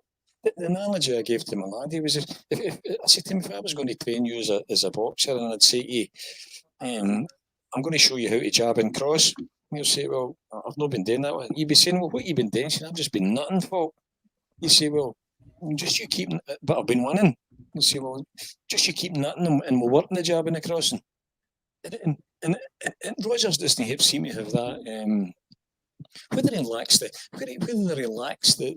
humility to continue on with a bit of with a system that suited the players. Who knows?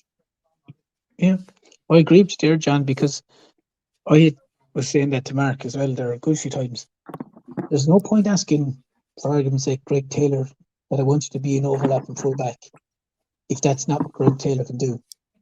But if it's seen and proven already that he was very effective at the inverted fullback.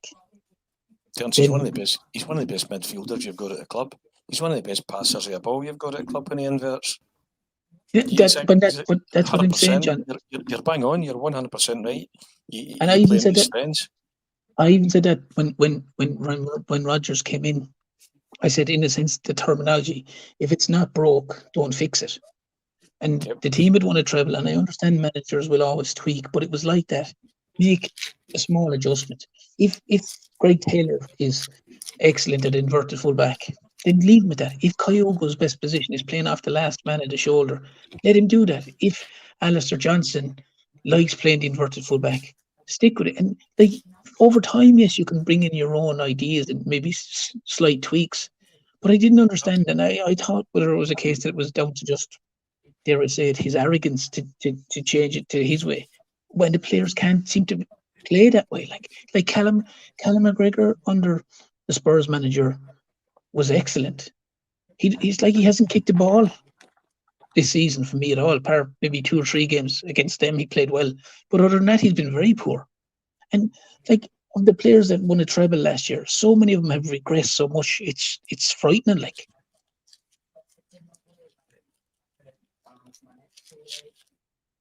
No, So much for didn't know you were finished your terms. Definitely.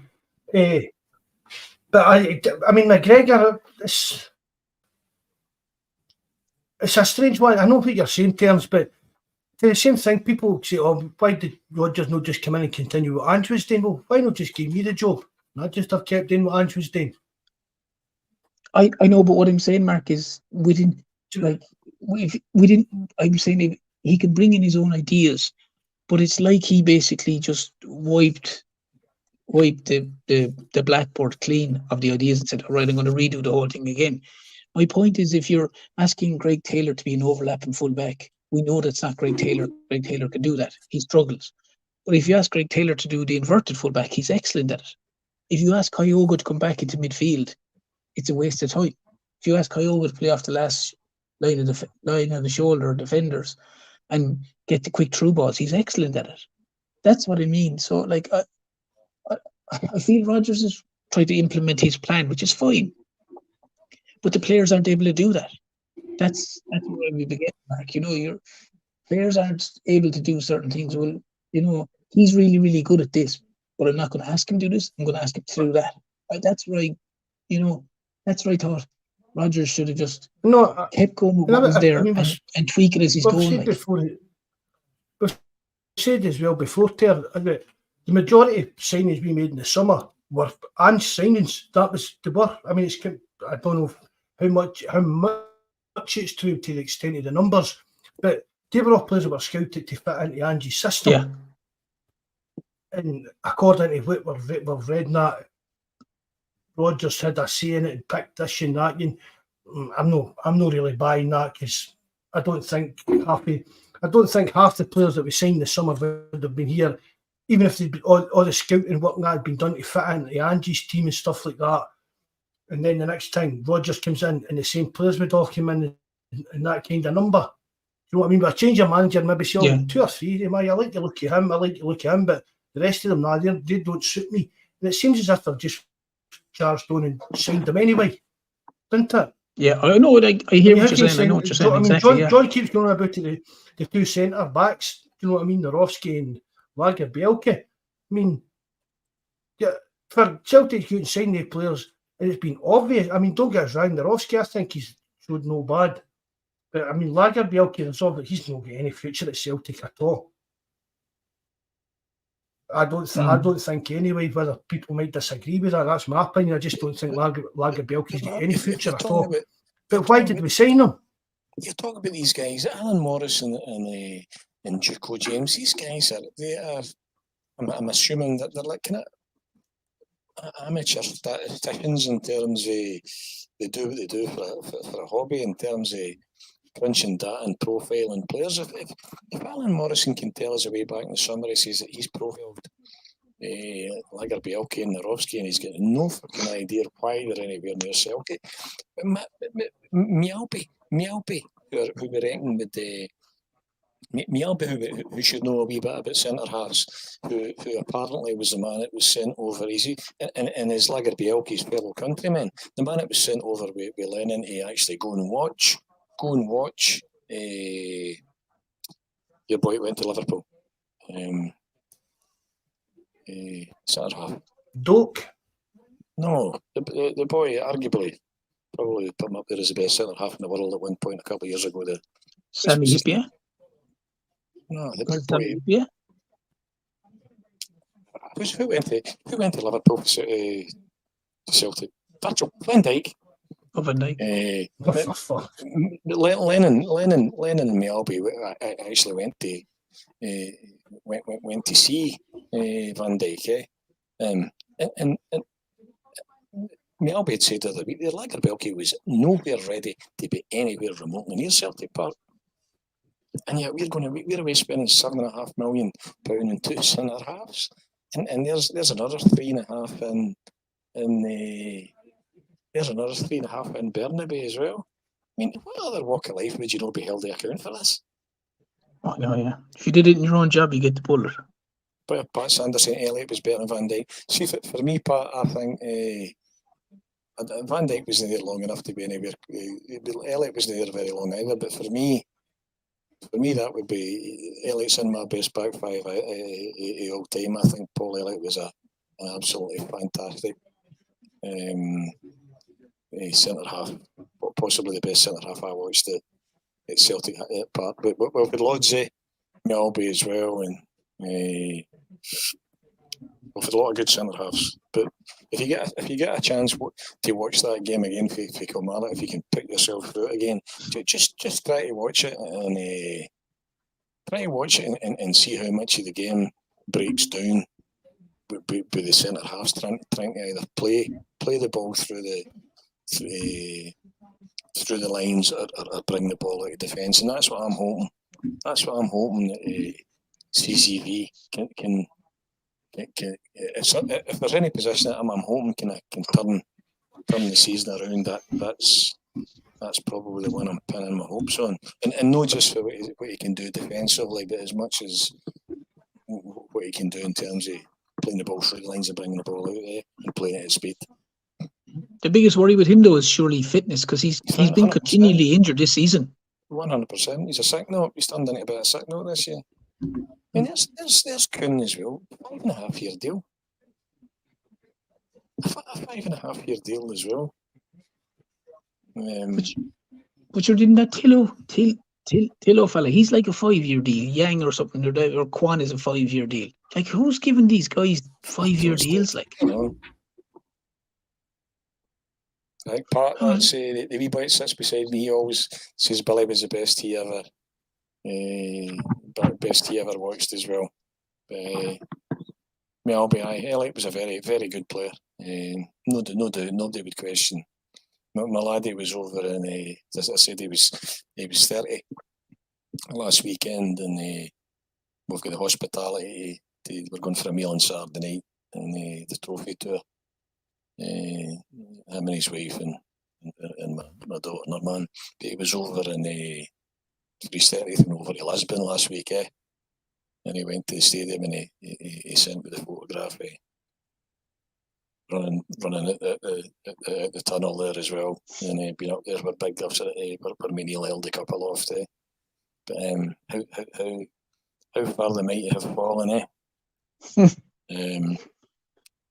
Into the that stadium down now, they're in Lisbon. I saw something on Twitter saying if Celtic fans, if you want to get out there, you need to get out there in the next 12 months or something before it gets knocked down. I think it's quite informal. I think he said to the boys, he says, I'm going in and asked, tell Carlos, he said, well, I think you bung Carlos a couple of bob, and Carlos, he takes you in, and I remember them saying to me, I wouldn't be Carlos is a multi-millionaire. I remember saying to me, you're not allowed in the grass. I says, I've come too far, buddy. I'm running into that box. Nobody would argue with their part. Here one, John, I know you and your missus not into it. Have you booked tickets for this Player of the Year dance? No. Oh, come on, John, admit it. No. Maybe you've not, but I bet Mrs. John has. No, can I see it? I mean, how can that go forward if we blow this league in that?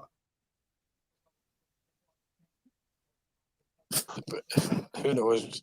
That's what I'm saying. Yeah, I can't even imagine how they would have the audacity to taking a rock up to show the same level of arrogance that they showed at this year's AGM if we do end up doing the unthinkable and blowing this league. Yeah. You'd like to think somebody. There's Red Scotland. Was it Red Scotland that called me Bobby the Barman? It was, aye. A cross between Bobby. I think everybody calls you that now, didn't they? Hang on. You'd like to think somebody somewhere sitting there, whether that's Rogers or whether it's your captain or whether there's somebody above that, although I would doubt it's one of the 4 people we've been talking about at board level. But who's capable of sitting them down and say, let's park the shit show that is Celtic FC's board, PLC's board. Let's park the shit show that has been the summer transfer window and the January transfer window. We'll worry about that after May. How do we finish?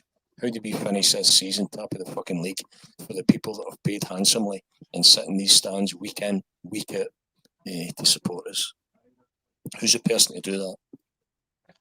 I think it's the players. The players have to come together big time for the next whatever it is 12 games. I think the management team and the players need to come together and they just need to have a serious long chat with each other and go, boys, do you want to be known as the team that blew this league? Because they're the only ones, the board and everyone else, regardless of all the mess ups, they're out of the equation. It's the 11 players on the pitch, the manager, the management team, and everyone involved in the squad. It's up to them now to turn it round. Take them up to fucking Garngad and Coatbridge and all over Scotland and let them hear what it means to let them hear what it means to the supporters that fork out good money to come and support them, how much of their life that it is to come and support them. But you need to do stuff like that, Joe. Your captains. The money these guys are getting paid a week should be enough to make sure you're getting 110% off them every single time you go in that park. Absolutely, but you heard your captain saying at the weekend there that some of the players don't get it.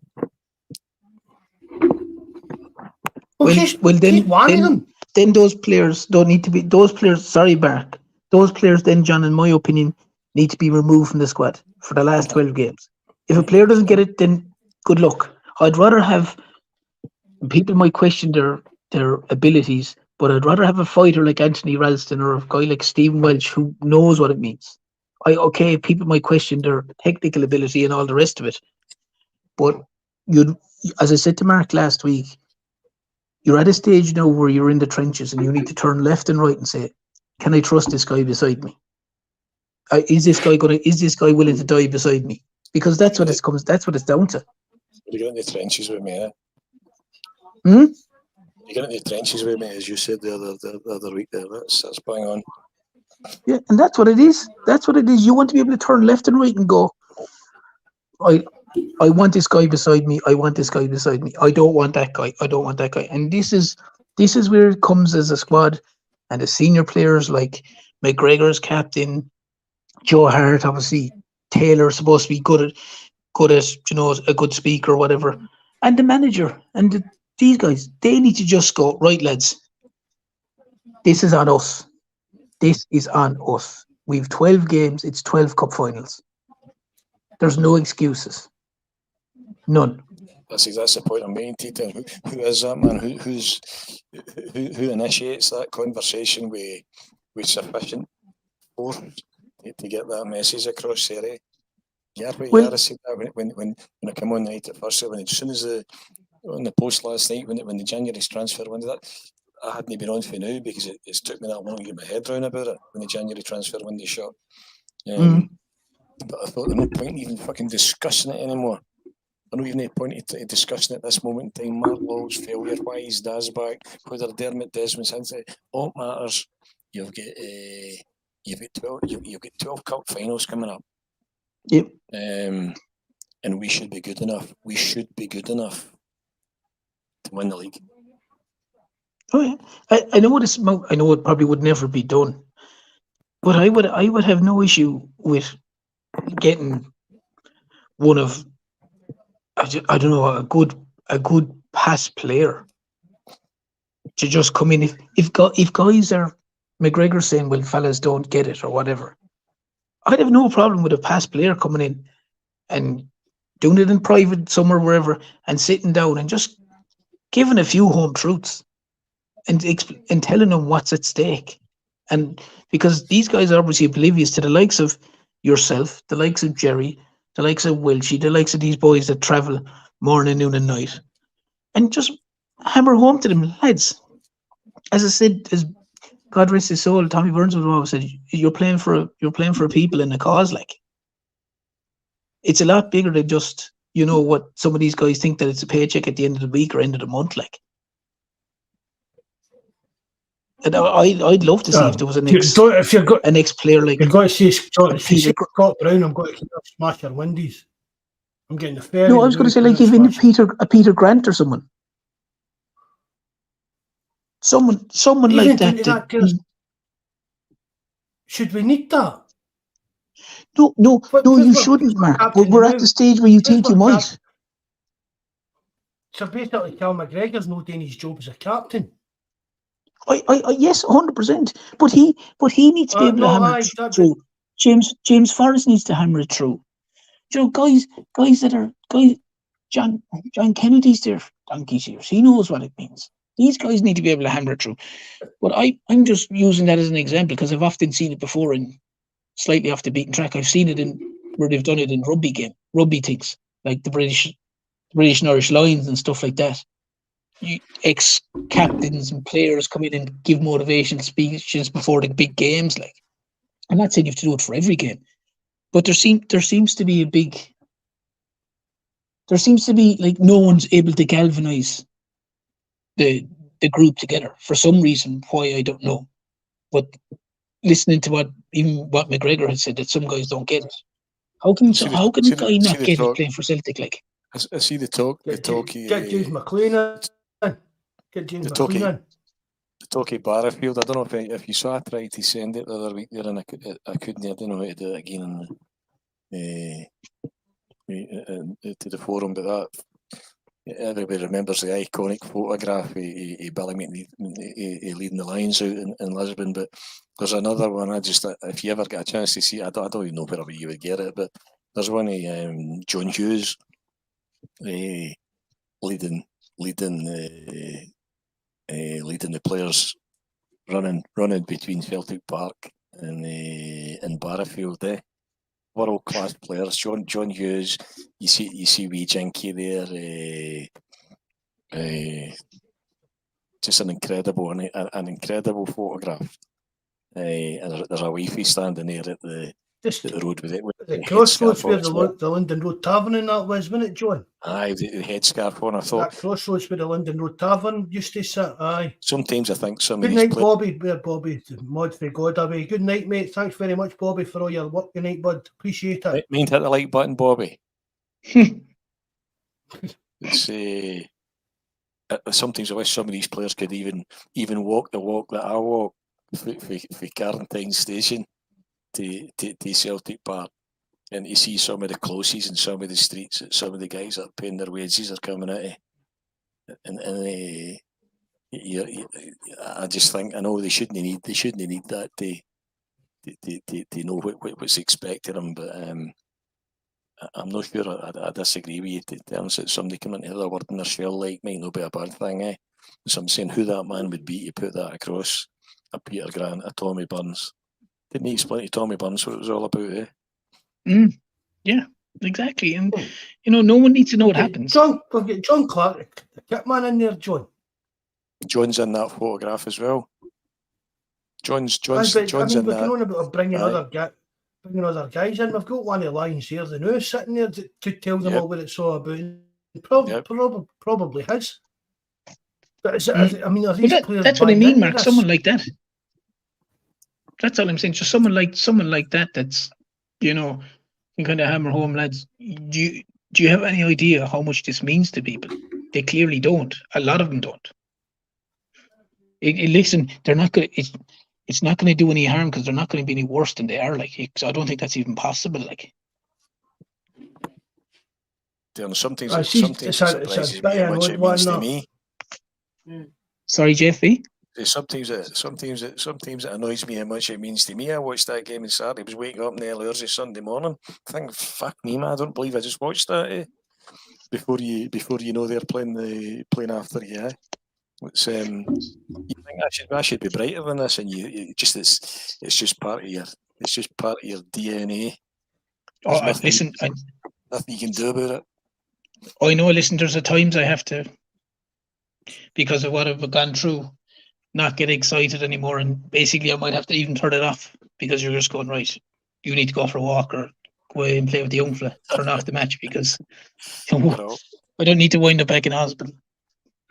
So I don't know. I think on that theme for me, you're thinking, right, let me try to keep working as I've worked for the January transfer window and separating my detestation for the board and the PLC and the club that I love. What's the plan for Park at the weekend? Given they play ahead, don't they? They play on Saturday. Mm-hmm. Aye. We've got and that's probably going to be the case. I'd say going forward that they'll have the advantage of playing first. Yeah. That certainly puts. They could be 5 points ahead. Mm-hmm. We go into. Could be 5 points and a couple of goals. Not an easy place to. Not the easiest place in the world to go. But they would. Something needs to change. But they've won 2. They've only someone said they've only won something like 2 out of their last 12 games or something like that. No, but Celtic aren't doing anything great, but they have to change it now. I heard that about St Johnstone when they drew us at home. I heard that about Hearts because they weren't winning at that time when they beat us at home. You hear about it more. I understand that, but when you draw to St Johnstone at home, you lose to Hearts at home, you draw with Motherwell at home, you can take nothing for granted here, eh? But something needs to change. You know, if he's you beat Rangers home and away. Got beat home and away as well. You know what I mean? The big games. There's still 2 derbies to go. Aye, that's my hope. That could put us. That could put us 4 points in front. My biggest hope then is the fact is we don't seem to have a problem turning up against them. But how many times has that happened this season? 3 once against Aberdeen, Atletico Madrid, twice against them with a depleted squad. The last time we were hanging on for grim death, right enough. I mean, one of the things that I'm still quite confident that we're going to win the league. I've said it all along. I'm not going to change it now just because we fell behind them in the league. And the thing is, for me, they're not that good either. Mark, there'll be nobody happier than me. And fucking absolutely nobody happier than me. If you're right. There'll be nobody more happy. I'm not surrendering it. No, I know. But we're crap. We are absolutely fucking dire. Dire, man. I've watched every fucking home, but even when I say to you, when we nick into the wee pub and Shelks before we go for a game, see the amount of times we've not been able to get a ticket away. All right, the weather's been howling, eh? And there's been a debate for a couple of boys that are sitting with season tickets. Will we just stay in the pub or will we go to the game? It's absolutely brutal. Sideways, backways, you know, and come on, it's how I admire your confidence, but man, I'm worried about Fir Park on Sunday, and that's why I think if he thinks we've not got wingers, what do we change? Do we bring in Awata? Does he play? I mean, Kyogo's a winger already. Do we go 3 at the back? Kyogo's already a failed experiment as a winger, but does he go with Kyogo on the right and Maida on the left? Who knows? Does he play 3-5-2? For me, he's got to play 2. He needs to play 2. He needs to play that. You can't say Kyogo's a failure as a winger. That's where he played the majority of his career in Japan. When he played for Celtic, and at the time when he played, I remember a few games. It didn't. It failed. You're right. That's his main position before Ange brought him here. Maida through the middle and Kyogo on the wing. So it's I would just love to see Kyogo. I'd love to see 2 up top. Kyogo and potentially Ida. Whoever he managed to get 2 strikers on that park on Saturday. And do you go 3 if you've not got a fullback? Can you go 3 at the back? Who I knows? think you can go 3 at the back. Something needs to change. You think you can go 3 at the back if you play Awata? Mm-hmm. You need cover. Awata or Holm, whichever, but say Awata for argument's sake. You need him there if you're going to play 3 at the back, because McGregor can't tackle. Or if you have McGregor, O'Reilly, and say Bernardo, for argument's sake, to 3 in the midfield. Say again, Serge. Say that again. If you had, for argument's sake, McGregor, O'Reilly, and Bernardo in midfield, for me, you need, if you're playing 3 at the back, you need Awata as just to sit there to give him, protect and cover them. Otherwise, you're going to be so open. And that's what I would like to see, because like the definition of stupidity is doing the same thing over and over again and getting a different result. And if you're going to be playing Bernardo or Bernabe, that's what it is. You just can't play him at all. Even if Greg Taylor gets a knock, you just have to change your formation, put Liam Scales to left full if needs be. But I'd rather take him off and bring on nobody. I don't see the logic of playing Scales as a left back. To me, I don't. But I'm saying if you were dire stuck, and that's what you had to do, I'm saying I ideally would play 3 at the back. I'm saying if Taylor got into play Scales on the left hand side of a back 3. I don't think he'll play. I don't think he'll play Welsh. I wouldn't be surprised if you see Narowski getting a wee look, because the two of them were a big bit of your problem together on Saturday, Scales and Welsh. And then whether you've got, I don't know, is AJ back, or we still get Ralston? AJ's played on the right hand side of a back 3, hasn't he? I don't know whether he's fit or not, or what his situation is with him. I mean, that's what Rodgers has played the big bucks for. It's time for him to show why he's the highest paid manager in Celtic's history. Eh? Oh yeah. But to me, we need 2 up front. This Kyogo sitting deep is just absolutely killing me, man. It's killing him too. Yep, it's all over his face, isn't it? But you think playing up front's killing everybody as well.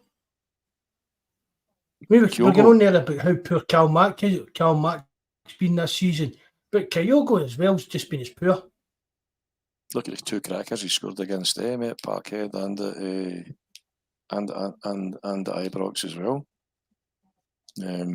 He's got that in his locker. What other striker in the team you got? He's got that in his, in his locker. To me, he's beginning to look like a Korean Cascarino to me more and more every week I see him. Couldn't ask for a stick. I actually thought a couple of times Ida has shown a couple of good feet for the wee back flick for Kyogo at the weekend. I'd like to see the 2 of them playing. You seen them? They were reversing it as well in terms of who was playing ahead of who on Saturday as well. Sometimes we Kyogo a bit deeper. Sometimes they were changing that. I just think the boy Ida's got a bit of. He holds the ball up a lot better. He holds it. He's link up play. Holds the ball. He's an outlet as well, though, Jerry. JFP. Like if Celtic need to go long, you can go long to him. There's nothing wrong with that. Like, you know what I mean? And he can hold up the play and bring guys into it. Kyogo's not that kind of centre forward. Like, but playing 2 up front, I'd be the same as you. They have to change something. They have to. There's no point going with what they've been doing all season. It just hasn't worked. No, he's got to change it. What do you think, Mark? What's your team? But for Motherwell,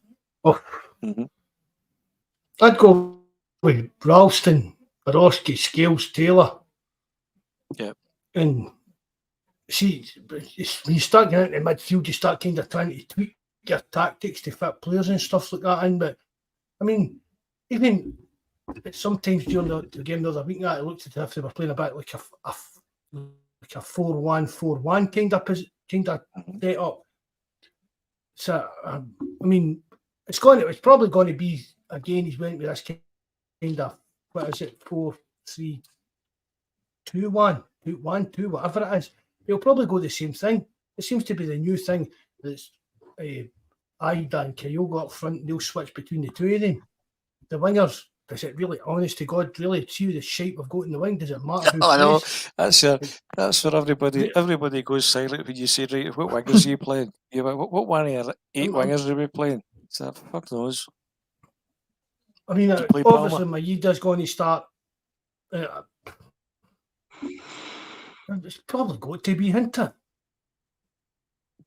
Do you know what? It's really. I mean, really, it's hard to. It's because you're not picking players out.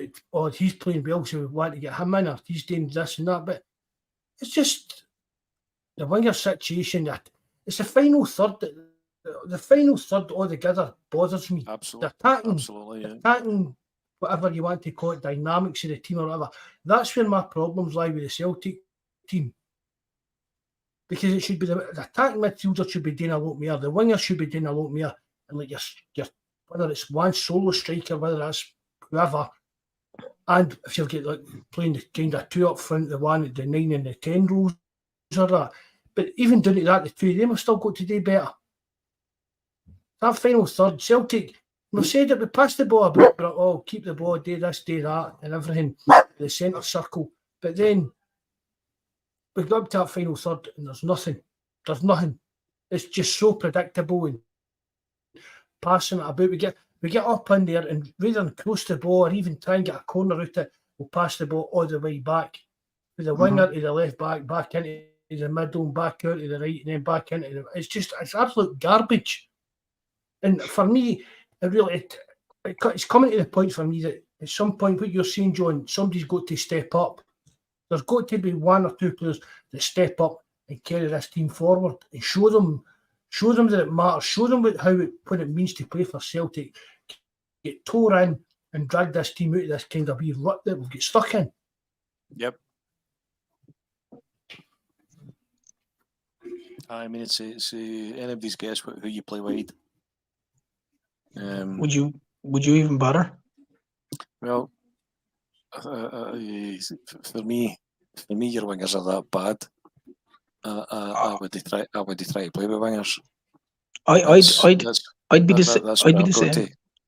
I'd play the back 4 that Mark said that you said there was. Yep. And I'd play a Watt in front of him. Yep. And I'd play a 3 in front of him then of Bernardo, McGregor and O'Reilly. And then I'd play Kyogo and Ida up front. Yeah. And when they lose the ball, go back into a 4-4-2. So you'd almost have an extra man in midfield and just forget the wingers good because we've not got one. Yeah, and just allow the likes of Greg Taylor, if he needs to come in, just come into. That's what I would do, because the wingers are like at the minute they're about as useful as a fart in the wind. Oh, fuck, I'm brutal. You know, it's and that's why I'd rather have a Wata playing and allow the likes of Ralston to get up and down, who's a good crosser of the ball. A Wata play as cover, and then you have McGregor, Bernardo, O'Reilly, good footballers, and then you'll have McGregor or Kyogo and Ida up front. That would be what I would look at. Now, obviously, there's about as much chance of me growing a ponytail as there's that team going to be played. Like, it's not going to happen. I'm looking at the weekend. I'm looking at Yang, Palmer, Maida, and Kuhn. That's your options in the wing, eh? That's why I said what I said. Fucking hell. But that would be this before. Maeda, see when Maeda's get the ball, he's hopeless. But see what he brings to the team tactically, you can't fault the guy. And I've said this, and I know it's a bit wild. I've said before, why not get somebody like Maeda back playing in the midfield? See somebody with his energy just running about, hassling midfielders, the opposition midfielders when they get the ball. But the only other option for Maeda, Mark, would be a wing back. He could do that role all day long. If you wanted, if they played 3 at the back and 5 across the middle. I'd be ready to go to him, playing as a fullback and then inverted fullback role. game Yeah, that Greg Taylor because he run all day. He does it anyway. Back up the midfield. Aye. I mean, when he's getting the ball, I think we've seen it. He's crossing, he's shooting and everything. Shocking, but he does bring a lot to the team with his energy and stuff. He's never a winger, eh? But he's never a winger. But and I think when you're playing against quality opposition in Europe, where you're looking for his defensive qualities, even when we played, as we said, when we played at Ibrox, he was the reason why he shut down Tavernier in that full side of the. That full side of the game. If he's got grass to cover, if you're pinned back and you're needing an out ball and he's got grass to cover, you'd have him in your team every day. But when you're playing against a low block and he's nowhere to run to, you just wonder what he brings to the party. And I love him. I mean, I love the wee man's attitude. And he's a wee silent assassin even when he does score, like, you know. But Terence is a fan of his haircut. Terence likes his haircut, didn't you, Ter? Oh yeah, myself and him we go to the same barbers. Me too. I'm there as well, Terence. I'm there as well, Sean. He's probably the only one you would consider, though, Mark, of the wingers. The rest of them are just so bad. Like, he's probably the only one you might consider, in my opinion. I mean, Palmer looked good. I thought he would have been better. I mean, he did come in, he done well, but he's been rotten the last few games as well. So I don't know what's going on there either. And that laughing when he keeps missing stuff in that, I know I get on a few people's wick, but you can't keep getting by with doing that. Do you know what I mean? He needs to. The set pieces, he was meant to be like a set piece expert, but some of the free kicks I've seen him have been absolutely garbage. Mark, all the set pieces, the corners and the free kicks, they're all terrible. Aye. You can have a corner, it winds up going back to Scales or Welsh or whoever's at centre back, like. Do you know what I mean? Or if Taylor's got sitting back there, the ball winds up going back to him. The set pieces in the corners are sure when did they score from them? How many did they score? Not a lot, like. They're terrible, like. Both ends of the park were terrible at defending them and were terrible at the attacking ones, Terence. Yeah. Well, yeah. It's 6 of one, half dozen the other, like. Right, we'll call that a night, lads. Yep, will do. That's 9:10 now. Right, you all get to your bed. I know you need your beauty sleep, Terence. I do, yeah. Definitely do. Can't wait for tomorrow. I'll be even more handsome. Thanks, bud. There it is, wee Hornswoggle. Right. Anyway, Terence, John, thanks very much for coming on. No worries. Good Jerry, night, John. I thought Jerry would have come back on, but I don't know where he's went to. John been muted. Oh, he's moved to himself. He's moved to himself. The dog must be going to... Oh, there he's back.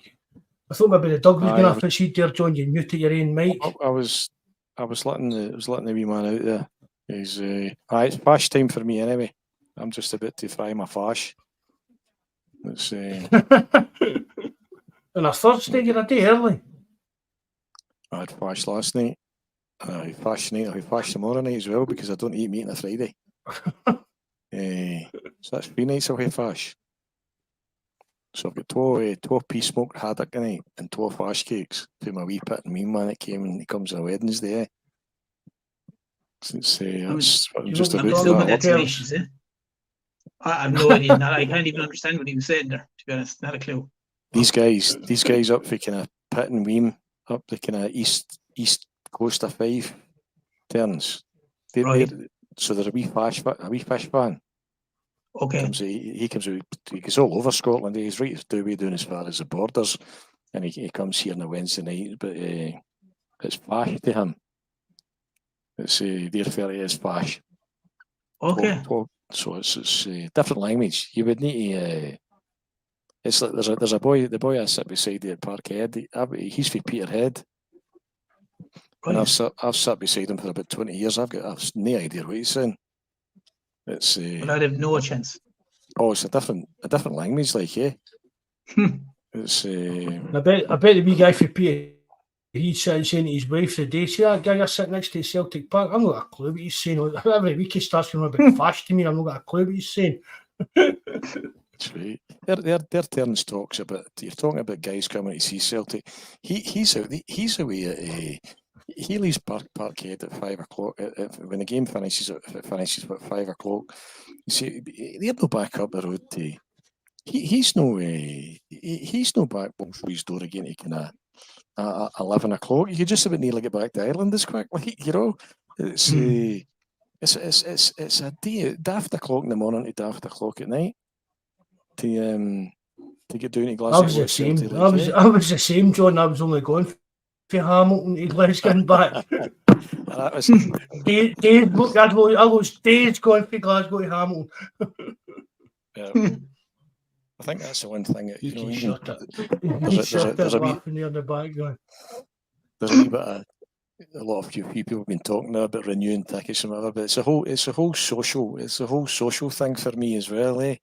You know, years ago going on the bus, although I don't go on the bus now, I get on the train, but my laddie's there and I've met the same guys for years and it's a crack before and a crack after.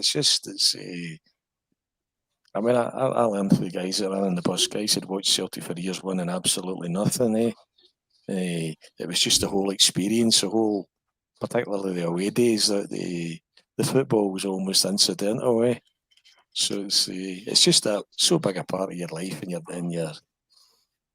DNA. I just couldn't imagine no having a season ticket, like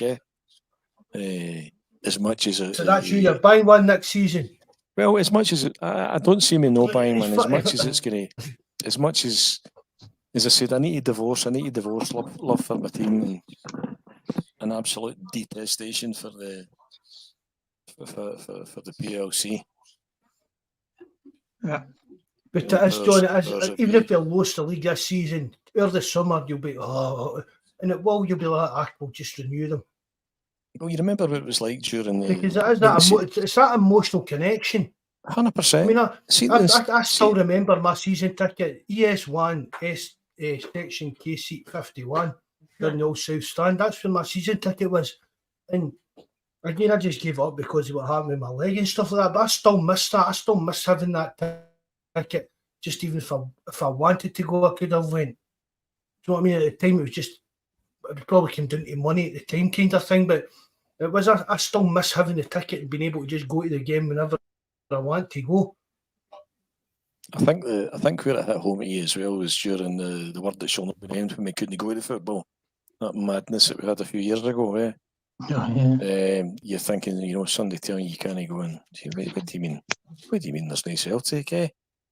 You're just everything.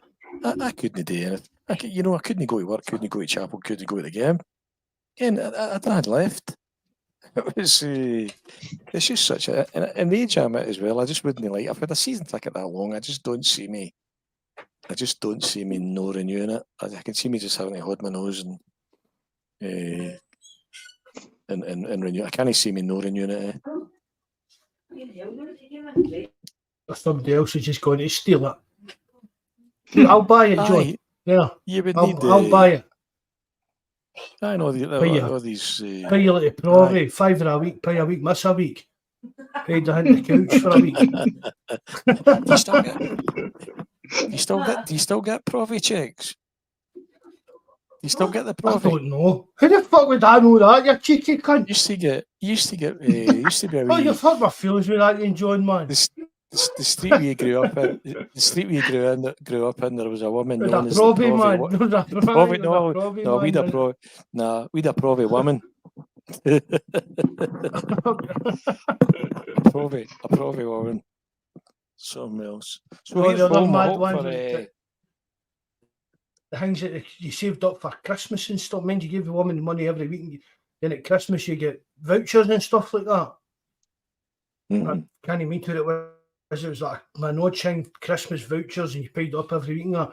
I think every woman in Fairhill bumped everybody else in Fairhill. They were all collecting the money and then all getting the vouchers and stuff like that. Aye, stay clear of that. But John, honestly, I'll send you a wee pro arrangement for that with your season ticket. £5 a week, pay a week, miss a week. Couple of bits of fash. I'll get Jack to get you fresh fash out of Aldi's and that.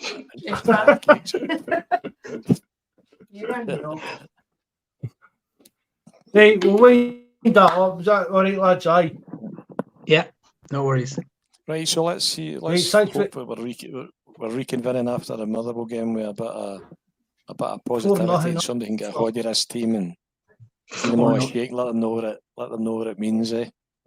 Hopefully, somebody can have a wee talk in the shell like before it. And I love your positivity, Mark. What do you think? Go for one turn. I say it every week, didn't I? Turn 4-0. Sometimes it comes up. Oh, you do, yeah. Well, look, you're going it right. I'll go 2-1 Celtic. Nah, I'll go. Because I just can't see them. I can't see them not conceding. They're like a sieve. Aye, you know you can't see no. You can't see no negativity, man. Right, here's home. Yeah, all this negativity. Right, it was good to thanks everybody for coming on. It was good crack to come on, and hadn't been on for a wee while. And to say there's not a lot to be positive about, and but it's Friday tomorrow. So again, it's Friday tomorrow. So it is fash, mere fash. Fat Friday. Right, guys. Good to speak to you. Right, cheers. Thanks very much for coming on again, John. Good night, mate. And you tell us good night, bud. Thanks very much. Take care, boys. Bye. Cheers. Right. Right, thanks everybody that joined the live chat. I hope you enjoyed it. Just daft cracking.